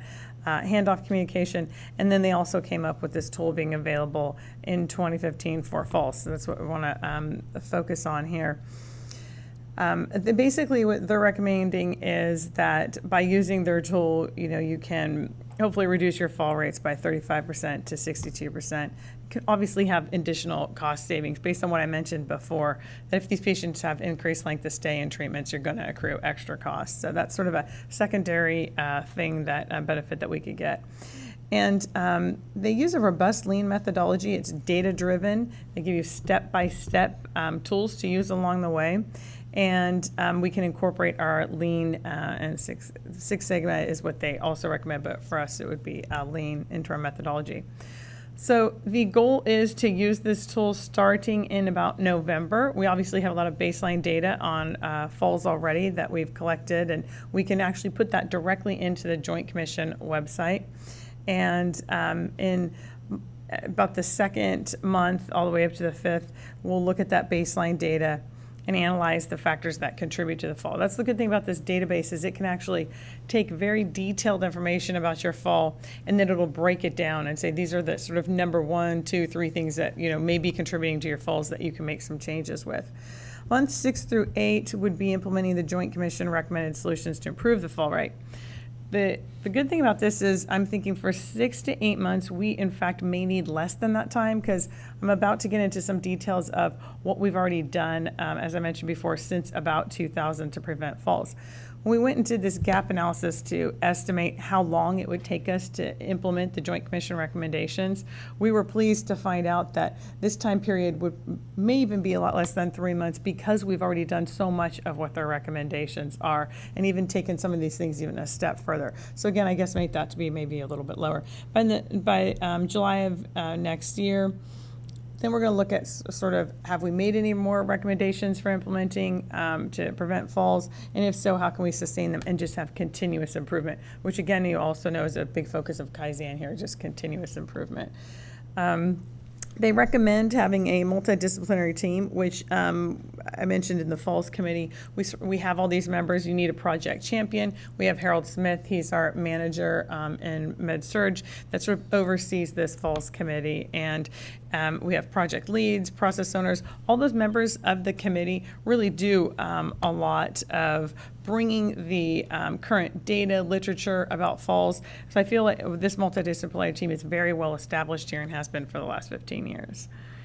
The data collection method is probably the thing that I think will probably be the best way for us to collect our data in a more comprehensive manner, and we'll be able to get some more information out of it. They recommend that you have a nurse to collect this data. That nurse is going to require some training. It's minimal, about 20 to 30 minutes. That's just going through, learning how the database works, and how you should track what happens after a fall. The data entry itself from the form is typically less than 5 minutes. So again, not a lot of extra labor is going to be involved in implementing this. They will be able to give us some good metrics that show injury rate by unit, location with patient room. We are currently doing that now, but this will be a less manual process. They'll calculate all that for us and show it to us in a nice format of a dashboard. And again, like I mentioned, they'll talk to us about what the contributing factors are and even outline what the database recognizes to be the primary cause for the fall. This is just an example of the tool. I mentioned before, it's comprehensive. There's a lot of details. It's all checkbox, so you can go through. And because we do a post-huddle after every single fall, very quickly we have appropriate staff members do a huddle in real time after the fall. They look through and they have a discussion about the risk factors, what happened, and recap it. This would be the time you would use this tool. Somebody will be responsible for filling out that tool again. Again, they're saying you can do it in less than 5 minutes, and then we'll put that in the database and really be able to capture the benefit of our huddles that we're doing. I mentioned before that when we did our gap analysis, there were very little solutions recommended by Joint Commission that we are not already doing, and this is the list. They recommend keeping your patients and, of course, your family and staff educated on fall safety, the post-fall huddles I mentioned, implementing a fall risk assessment tool to make sure that as soon as these patients are admitted, they're assessed and we recognize who is at high risk for falls and make sure we're putting all of our safety precautions in place. Do we have the right assistive devices for them? Are they available? We don't want any delays in PT bringing over a walker. We want to make sure that the walker canes are appropriate for that patient and that they're in the appropriate location in a room. One of the contributing factors they come out with is actually, it's unfortunately ironic, these people can often trip over their assistive devices because they're left right near their beds, and so they offer us some direction with that. We've implemented what is known as having a CNA or a nurse round on a regular basis and covered the 3 Ps. This is making sure that the patient is not having pain, that they've used the restroom, and that they're in the appropriate position. So they're not trying to get up and move on their own without assistance. And they also have recommended that each hospital identify the need for low boy beds and bed alarms, and of course responding to call lights. But I want to get into sort of the details more about what we've done here on those recommendations. Every patient here does get an education packet and some information on falls prevention, and again at discharge. And the patients are educated and the family members, and teach back methods are used because those tend to be the best ones, where you teach the patient and then you ask them to respond back and give you the information that you've taught them so that you know that they've comprehended it. It's much more interactive than just your standard teaching of explaining, and they don't hear it or repeat it back to you. And again, making sure that the family members are aware that these patients are at high risk for falling, and that they can come and find staff to help them move. A lot of times family members will think that in the room, okay, we can try to, let's try to help a mom or somebody shift positions. We really assure here that, you really want to go and find a healthcare worker that's appropriate and can help you move, because that also reduces the risk when we do that. We do have our fall risk assessment tool that we've been using for about the last 10 to 15 years.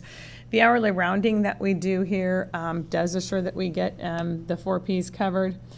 Safety trumps privacy. This is an initiative that makes sure that the patient is in a safe location and that they're visible and that we can see them, so they are not trying to get up on the bathroom and fall on their own. Of course, we want to assure privacy at any opportunity we can, but the safety has to go first. So you cannot close a room, put this patient down a corner of the unit and give them privacy and peace.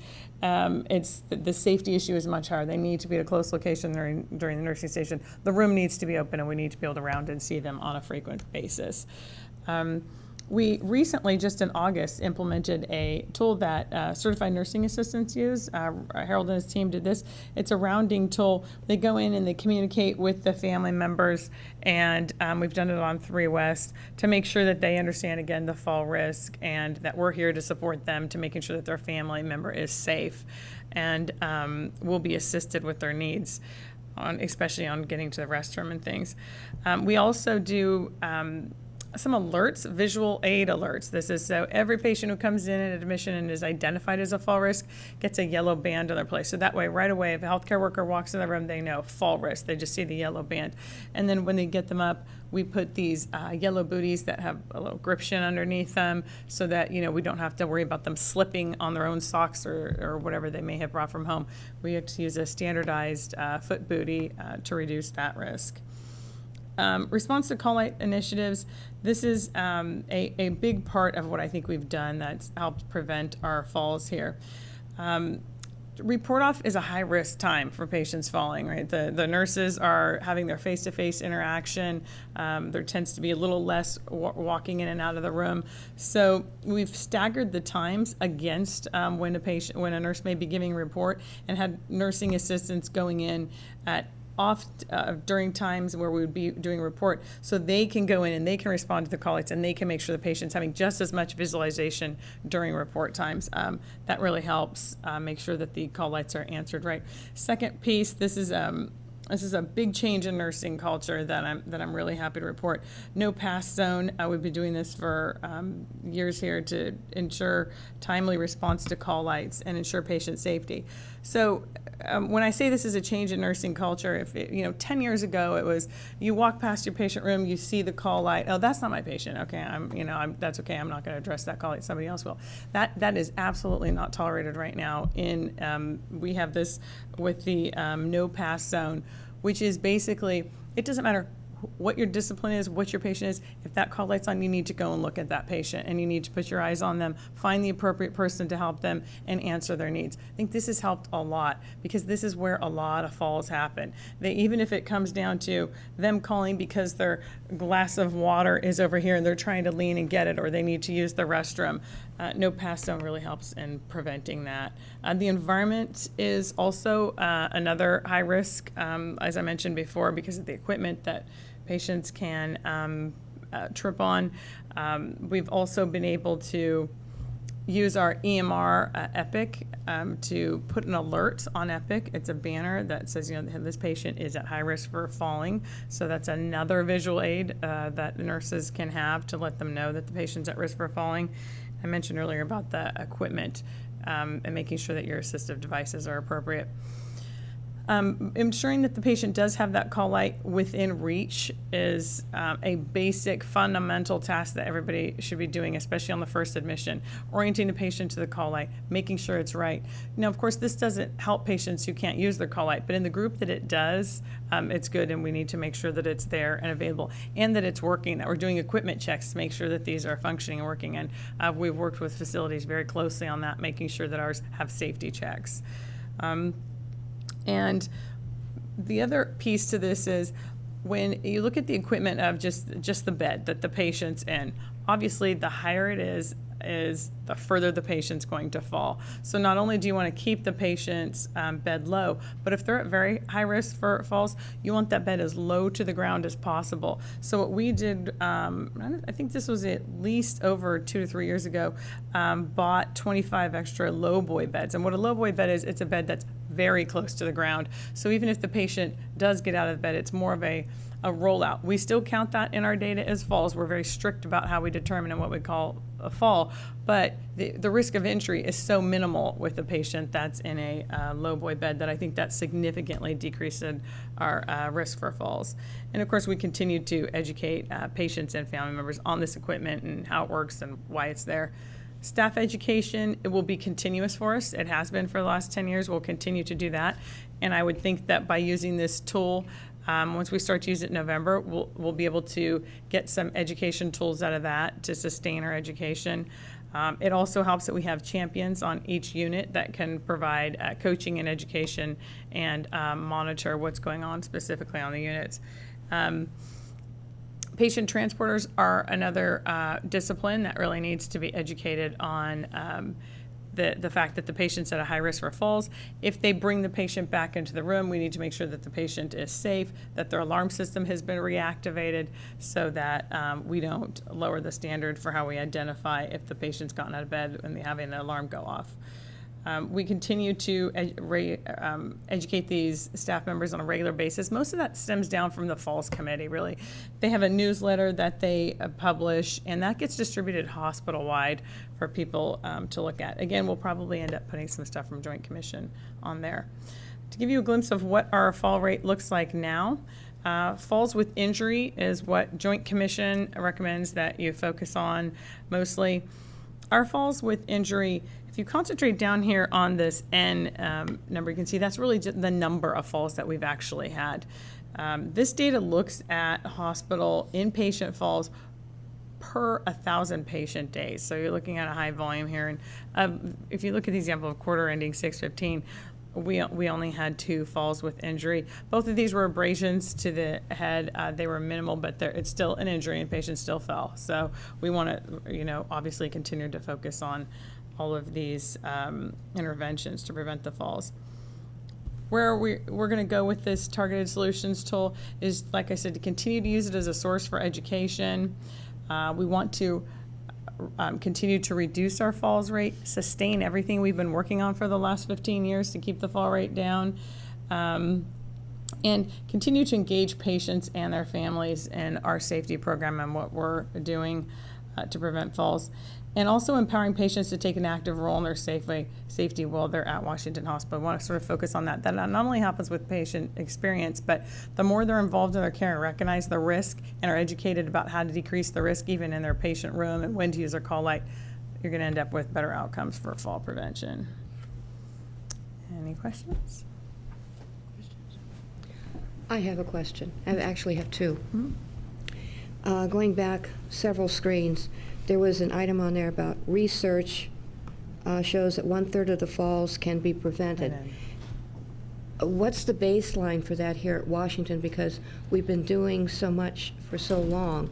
Where is our baseline at to come up with the 1/3?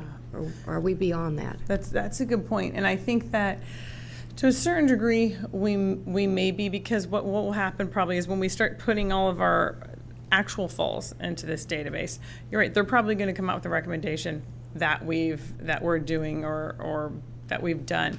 But they have very detailed recommendations on the interventions. So we'll take those to the committee. The committee will look at them. They'll do a drill down based on the form and all the details we've put and see if there was an opportunity for improvement. Because I think that in spite of the fact that we've done a lot of the implementations that they're recommending, we still can use that to learn something from even these 2 falls, for example. What they do is collect your data, establish your baseline, and of the falls that happen after that, 1/3 of them may be preventable or may not, because we already have a lot of interventions in place. We'll be able to see basically when we get more data. Okay. The other question that I have is, could you give me an example of a medical cause for a fall? Yes. So there's a couple. Use of medications is probably one of the bigger ones. Okay. Patients having vertigo, dizziness, the elderly population obviously coming in with respiratory problems and being in bed and being weak and then being transferred to another unit. They don't have their strength back. They don't have their balance back yet. And those lead to more falls. Okay, that's what I needed. Thank you. Bill, I think, has a question.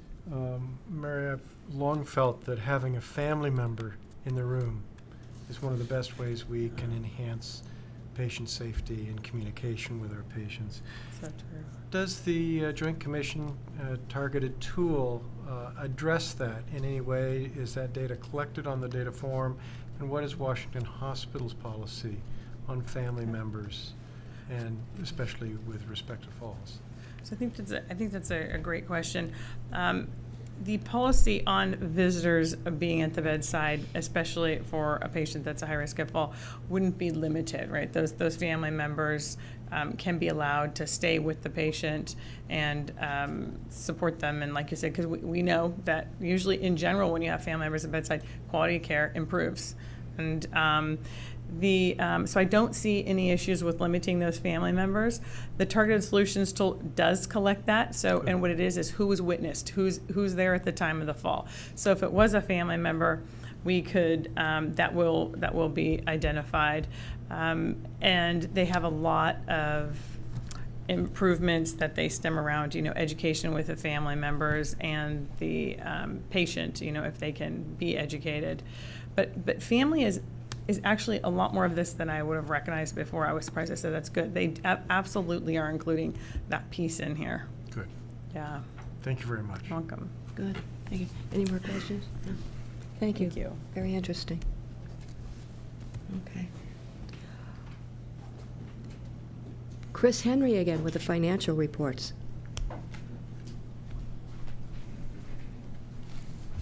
Hello again. Tonight we'll be looking at the results of operations and the financial performance for Washington Hospital for August.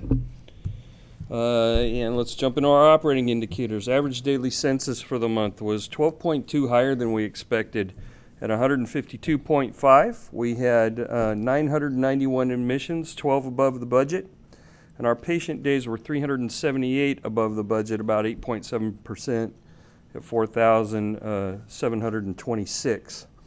Outpatient observation equivalent days for the month were 16 above budget at 271, and our average length of stay landed at 4.58. We had anticipated 4.44, so a lot more activity in the hospital than we had expected in August. Looking at utilization, the case mix index for the month was just slightly lower than budget at 1.484. We had one less delivery than we expected at 172.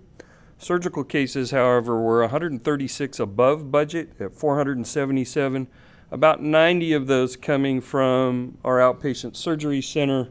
As you recall, we had a pipe break in the outpatient, above the outpatient surgery center, which caused them to close up for about 6 weeks. So a lot of those cases were moved over here to the hospital, along with a number of their staff to support those additional surgeries, and we'll see those numbers appear in the FTEs. Joint replacement cases for the month were 7 above budget at 115. We did 26 neurosurgical cases. We'd expected 25, so pretty close there. Likewise, cardiac surgery cases came in at 7. We'd expected 6 for August. Our cath lab procedures were 40 below the budget at 394. Outpatient visits were 221 above the budget at 7,288. And our emergency visits pretty close to budget, just 34 below budget at 4,271. This is a quick look at the cath lab activity in August. Persisted in the mix we've seen over the last several months, with peripheral vascular really dominating the activity in there at 46%. Cardiac procedures came in at 33%, followed by non-vascular interventional radiology and interventional radiology procedures. That's a mouthful. Looking at productivity, our productive full-time equivalents for the month were 35.5 above the budget at 1,192. Again, about half of those coming from the surgery center employees coming over to support those additional surgeries. Non-productive FTEs for the month came in 10.4 above budget at 190, giving us total FTEs about 45.9 above budget at 1,382.5. However, our FTEs per adjusted occupied bed came in lower than budget at 6.49. We expected 6.89 for the month, so appropriately staffed for the activity that we saw. Moving into financials, and as always, we will look at our Governmental Accounting Standards Board presentation. This is the presentation we use for the audit that you discussed a little bit earlier tonight. Total patient revenue for the month came in almost $4.4 million above the budget at $165,643,000. Contractuals for the month a little bit lower than budget at 76.37%. We did have a good showing of PPO patients in August, giving us net operating revenue a little bit over $2.2 million above the budget at $39,387,000. Operating expenses for the month came in about $1,089,000 above the budget. That variance driven by higher salaries and wages with our higher level of FTEs in the month. We did have some higher legal expenses in the month related to some litigation we are in with Aetna. Those costs should be, or hopefully will be, recovered if we win that suit. So that's proceeding. Also, our provision for bad debt and charity care was higher than we expected this month. We did have some high dollar accounts that rolled into bad debt in August. So we ended the month with an operating bottom line $1,137,000 above the budget at $1,519,000. Non-operating income for the month came in $223,000 below the budget at $1,423,000. That almost wholly produced by an unrealized loss in our investments of $227,000 in the month. So we end the month with a total bottom line from a GASB perspective, $914,000, about 45% above the budget, at $2,942,000. Quick look at our Financial Accounting Standards Board presentation. This is the way the financial markets and the underwriters may look at us. Our Operating bottom line stays the same at $1,519,000. We pull out our general obligation bond tax revenue, which we use to service our general obligation bonds, and that unrealized loss in our investments from non-operating income to come up with non-operating income from a FASB perspective of $286,000, and a total bottom line, again, from a FASB perspective, $1,141,000 above the budget at $1,805,000. So are there any questions on August? Okay. Thank you. Like me to go ahead with September? Okay, the month of September saw 958 patient admissions that resulted in an average daily census of 152. Admissions were 75 in number lower than we had budgeted, and the average daily census was roughly 2 patients below the budget. Our average daily census recorded in September was 2.7% higher than a year ago in September. And our high and low census was in a range of 172 patients in-house down to 114. So there's a big swing. Outpatient observation equivalent days of 244 were lower than our budget. We thought we might have 250. And they were lower than a year ago in September. And that's a good thing. Based on our discharges and the average length of stay for adults and children in September came in at 4.54, and we had budgeted 4.47, so it's just slightly higher. The average length of stay was slightly lower than August's in the prior month. Our birthing center saw 153 deliveries in September compared to a budget of 156. It's pretty close. We had 329 baby days of care. Newborns totaled 153 in the month, so no multiple births. We had 163 deliveries in the hospital a year ago for the same month. In surgery, we had 485 surgical cases, 34% positive variance in cases, or 123 cases more than we planned. Our surgical activity included cardiac surgical cases that were on budget at 9 cases, neurosurgical cases that were 4 below budget at 29 cases, joint replacement cases that were 17 above budget, and that's a 14.5% positive variance. General surgery cases that were above budget by 110, which is a 54.2% positive variance. That's huge. Inpatient surgical cases during the month were above budget by 46 at 308, while outpatient surgeries were above budget by 77 at 177. This total included 93 outpatient surgical cases that were related to the Washington Outpatient Surgery Center. The cases were moved from our outpatient surgery center when a water leak from the 3rd floor resulted in a temporary suspension of operations on the 1st floor because it was flooded. There were 339 cases attributed to the outpatient surgery center versus a budget of 530. For the month of September, total cath lab procedures were 429. We had budgeted 437, so we're slightly off there. Overall, inpatient cath lab procedures were on budget, and outpatient procedures were 8 in number, fewer than expected. Our cath lab activity included cardiac procedures that were 19 below budget. We had 145 cardiac procedures. Peripheral vascular procedures that were 15 above budget at 206. Neurointerventional radiology procedures that were 6 above budget at 20. And non-vascular interventional radiology procedures were 10 lower than the budget at 58. Non-vascular IR procedures include gastrointestinal, urinary, and musculoskeletal procedures.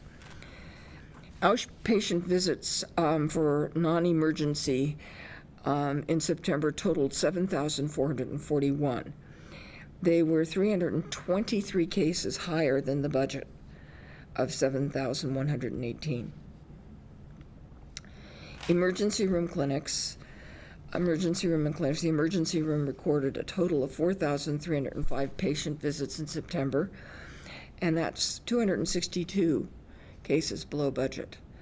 They've been operating at full tilt for so long, it almost seems like a blessing that they're getting a break. The daily average for the month was 144 visits. Washington, Warm Springs, Newark, Nakamura, and Ohlone clinics saw approximately 3,766 patients during September, and that was 214 fewer than we had budgeted. So total system emergency room and clinic visits for September were 8,071 compared to a budget of 8,547. Full-time equivalents for the month of September totaled 1,375.4, which included 38.8 agency personnel.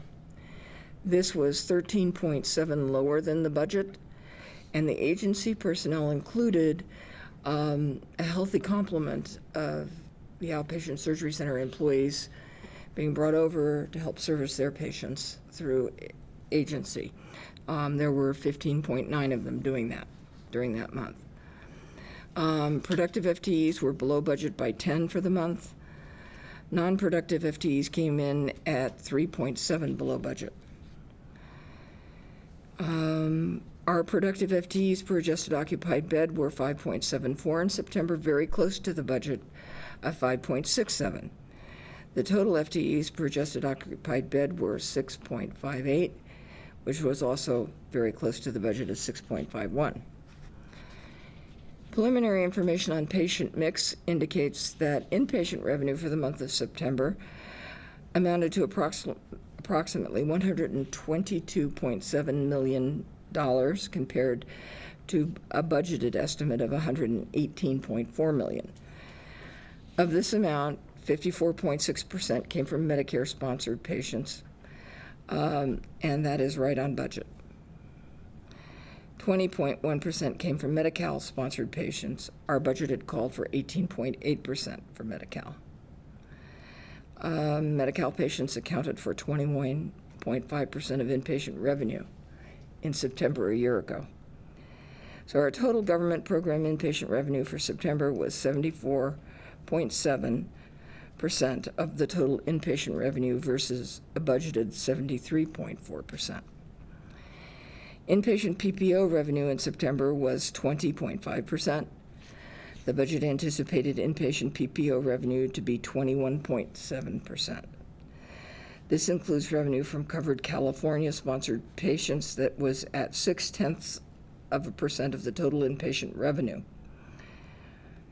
Based on September's 4,548 patient days, 51.3% were Medicare-sponsored days. We had anticipated 54.2% in the budget. 23.8% were Medi-Cal-sponsored days when we had anticipated 20.8%. Total government program patient days for September were 75.1% of our total inpatient days versus a budget of 75.0%. So almost spot on. Preliminary information on revenue indicates that the total patient revenue for September was $169.1 million. This was above budget by approximately $4.8 million, for a 2.9% positive variance. Inpatient revenue was above budget by $4.3 million. Outpatient revenue was above budget by $500,000. The inpatient revenue variance is driven by higher OR activity, and in the beginning of this presentation we talked about those positive variances. And the outpatient revenue was higher than the budget primarily due to the increase in outpatient activity in the OR that was related to transferring patients from the outpatient surgery center setting. In summary, our inpatient activity included 75 fewer admissions and 68 fewer patient days. than we had anticipated in the budget. Surgical cases were above budget by 123, and cath lab procedures were below budget by 8. Outpatient visits for September were 323 above budget, and emergency room visits were 262, lower than anticipated. Clinic visits for the month were below budget by 214.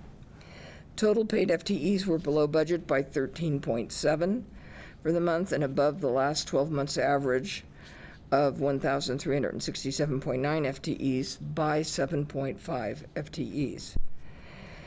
FTEs per adjusted occupied bed were above the budget by 1.2%.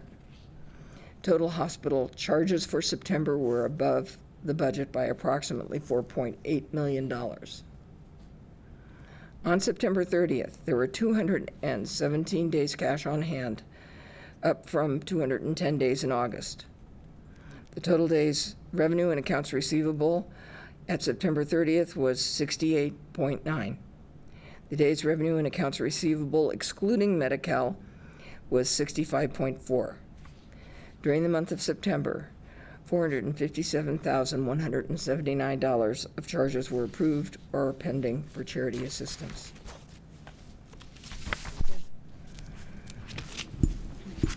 We now have several action items to cover this evening. We have item B. Madam President, in accordance with district law, policies, and procedures, I move that Chief Executive Officer be authorized to proceed with the purchase of 2 Gentinge water saver kits for an amount not to exceed $29,785. This item was approved in the fiscal year 2016 capital asset budget. Second. We have a motion and a second.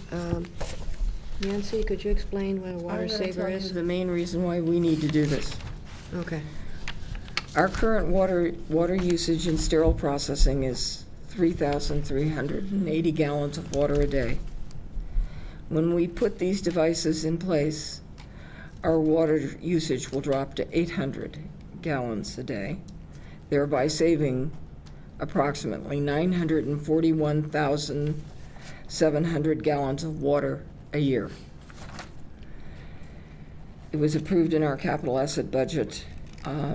We've been offered a discount from the price that was originally quoted, and it'll bring the water saver kits to us at a price of $29,784.58, as opposed to the originally budgeted amount of $34,518.35.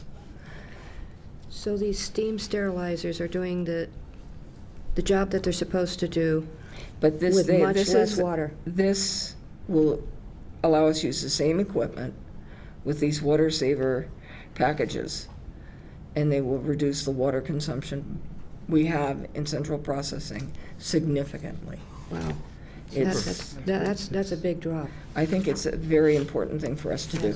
Yeah, nearly 1 million gallons of Yeah. water a year. That's a lot of water. That's a lot of water. In a drought, that's significant. Yeah. Very significant. Okay, we have a motion and we have a second.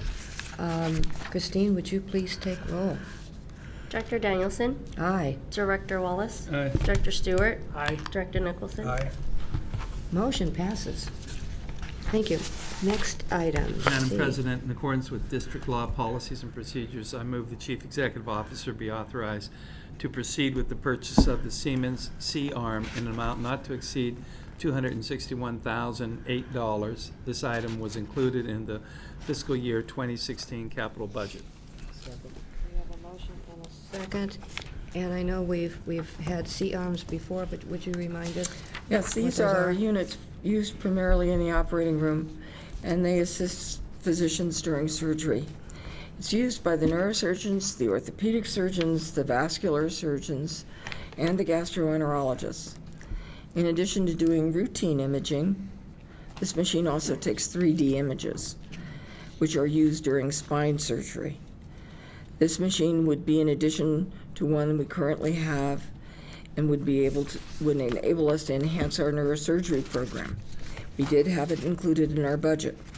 Currently, we have 3 C-arms, 2 of which are over 15 years of age. Once again, we use our stuff thoroughly and completely. The existing 3D C-arm was purchased in 2008. During the past 3 years, the frequency of repair has increased dramatically, and that's impacting productivity and the flow of cases in our operating room. The addition of a second 3D unit will prevent interruptions during critical neurosurgical cases and support our growing neurosurgical program. I'd request that the board consider the purchase. Thank you. We have a motion and a second. Christine, would you please take roll? Director Danielson? Aye. Director Wallace? Aye. Director Stewart? Director Nicholson? Aye. Thank you. We're going to deviate just a little bit now. Tonight, we have 2 separate action items regarding the issuance of bonds by the district.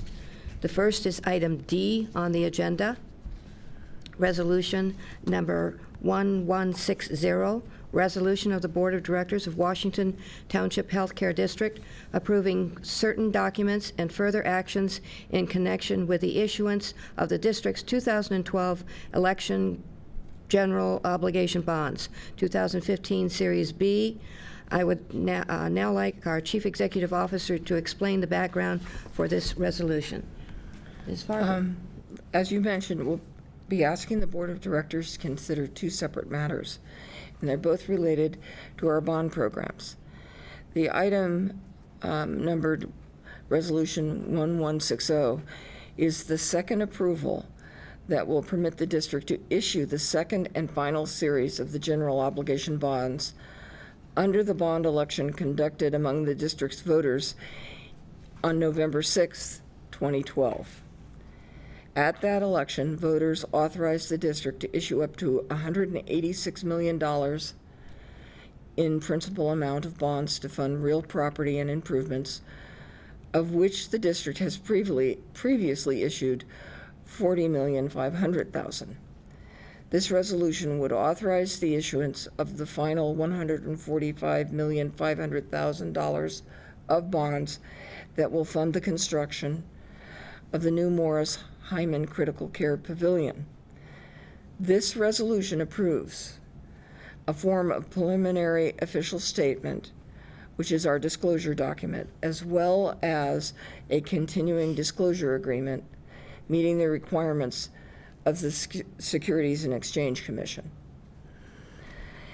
If it's the board's pleasure to approve the first item, Resolution 1160, the district would proceed with marketing and sale of the general obligation bonds with a projected closing of the issue on November 16th, 2015. The resolution that follows it, number 1161, will provide savings to the district by refunding the district's outstanding 1999 revenue bonds at a lower interest rate.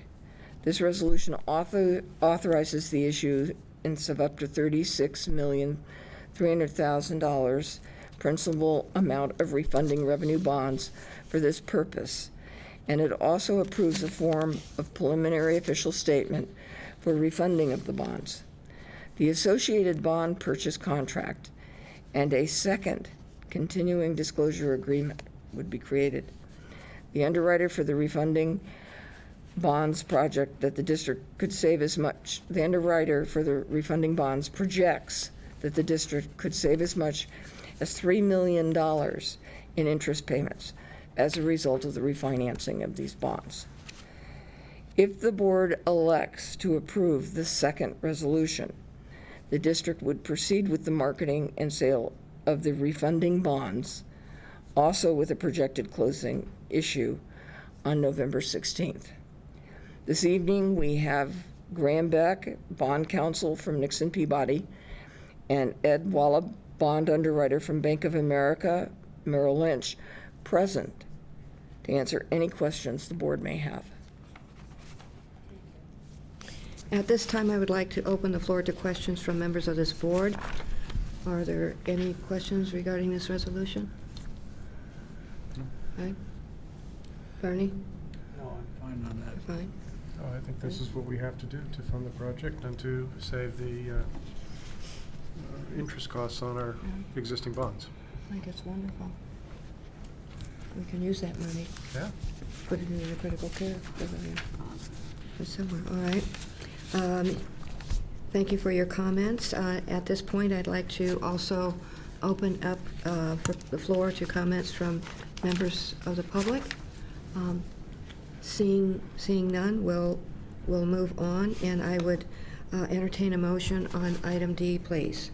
Madam President, I move for the adoption of Resolution 1160, which is the resolution of the Board of Directors of Washington Township Healthcare District approving certain documents and further actions in connection with the issuance of the district's 2012 Election General Obligation Bonds 2015 Series B.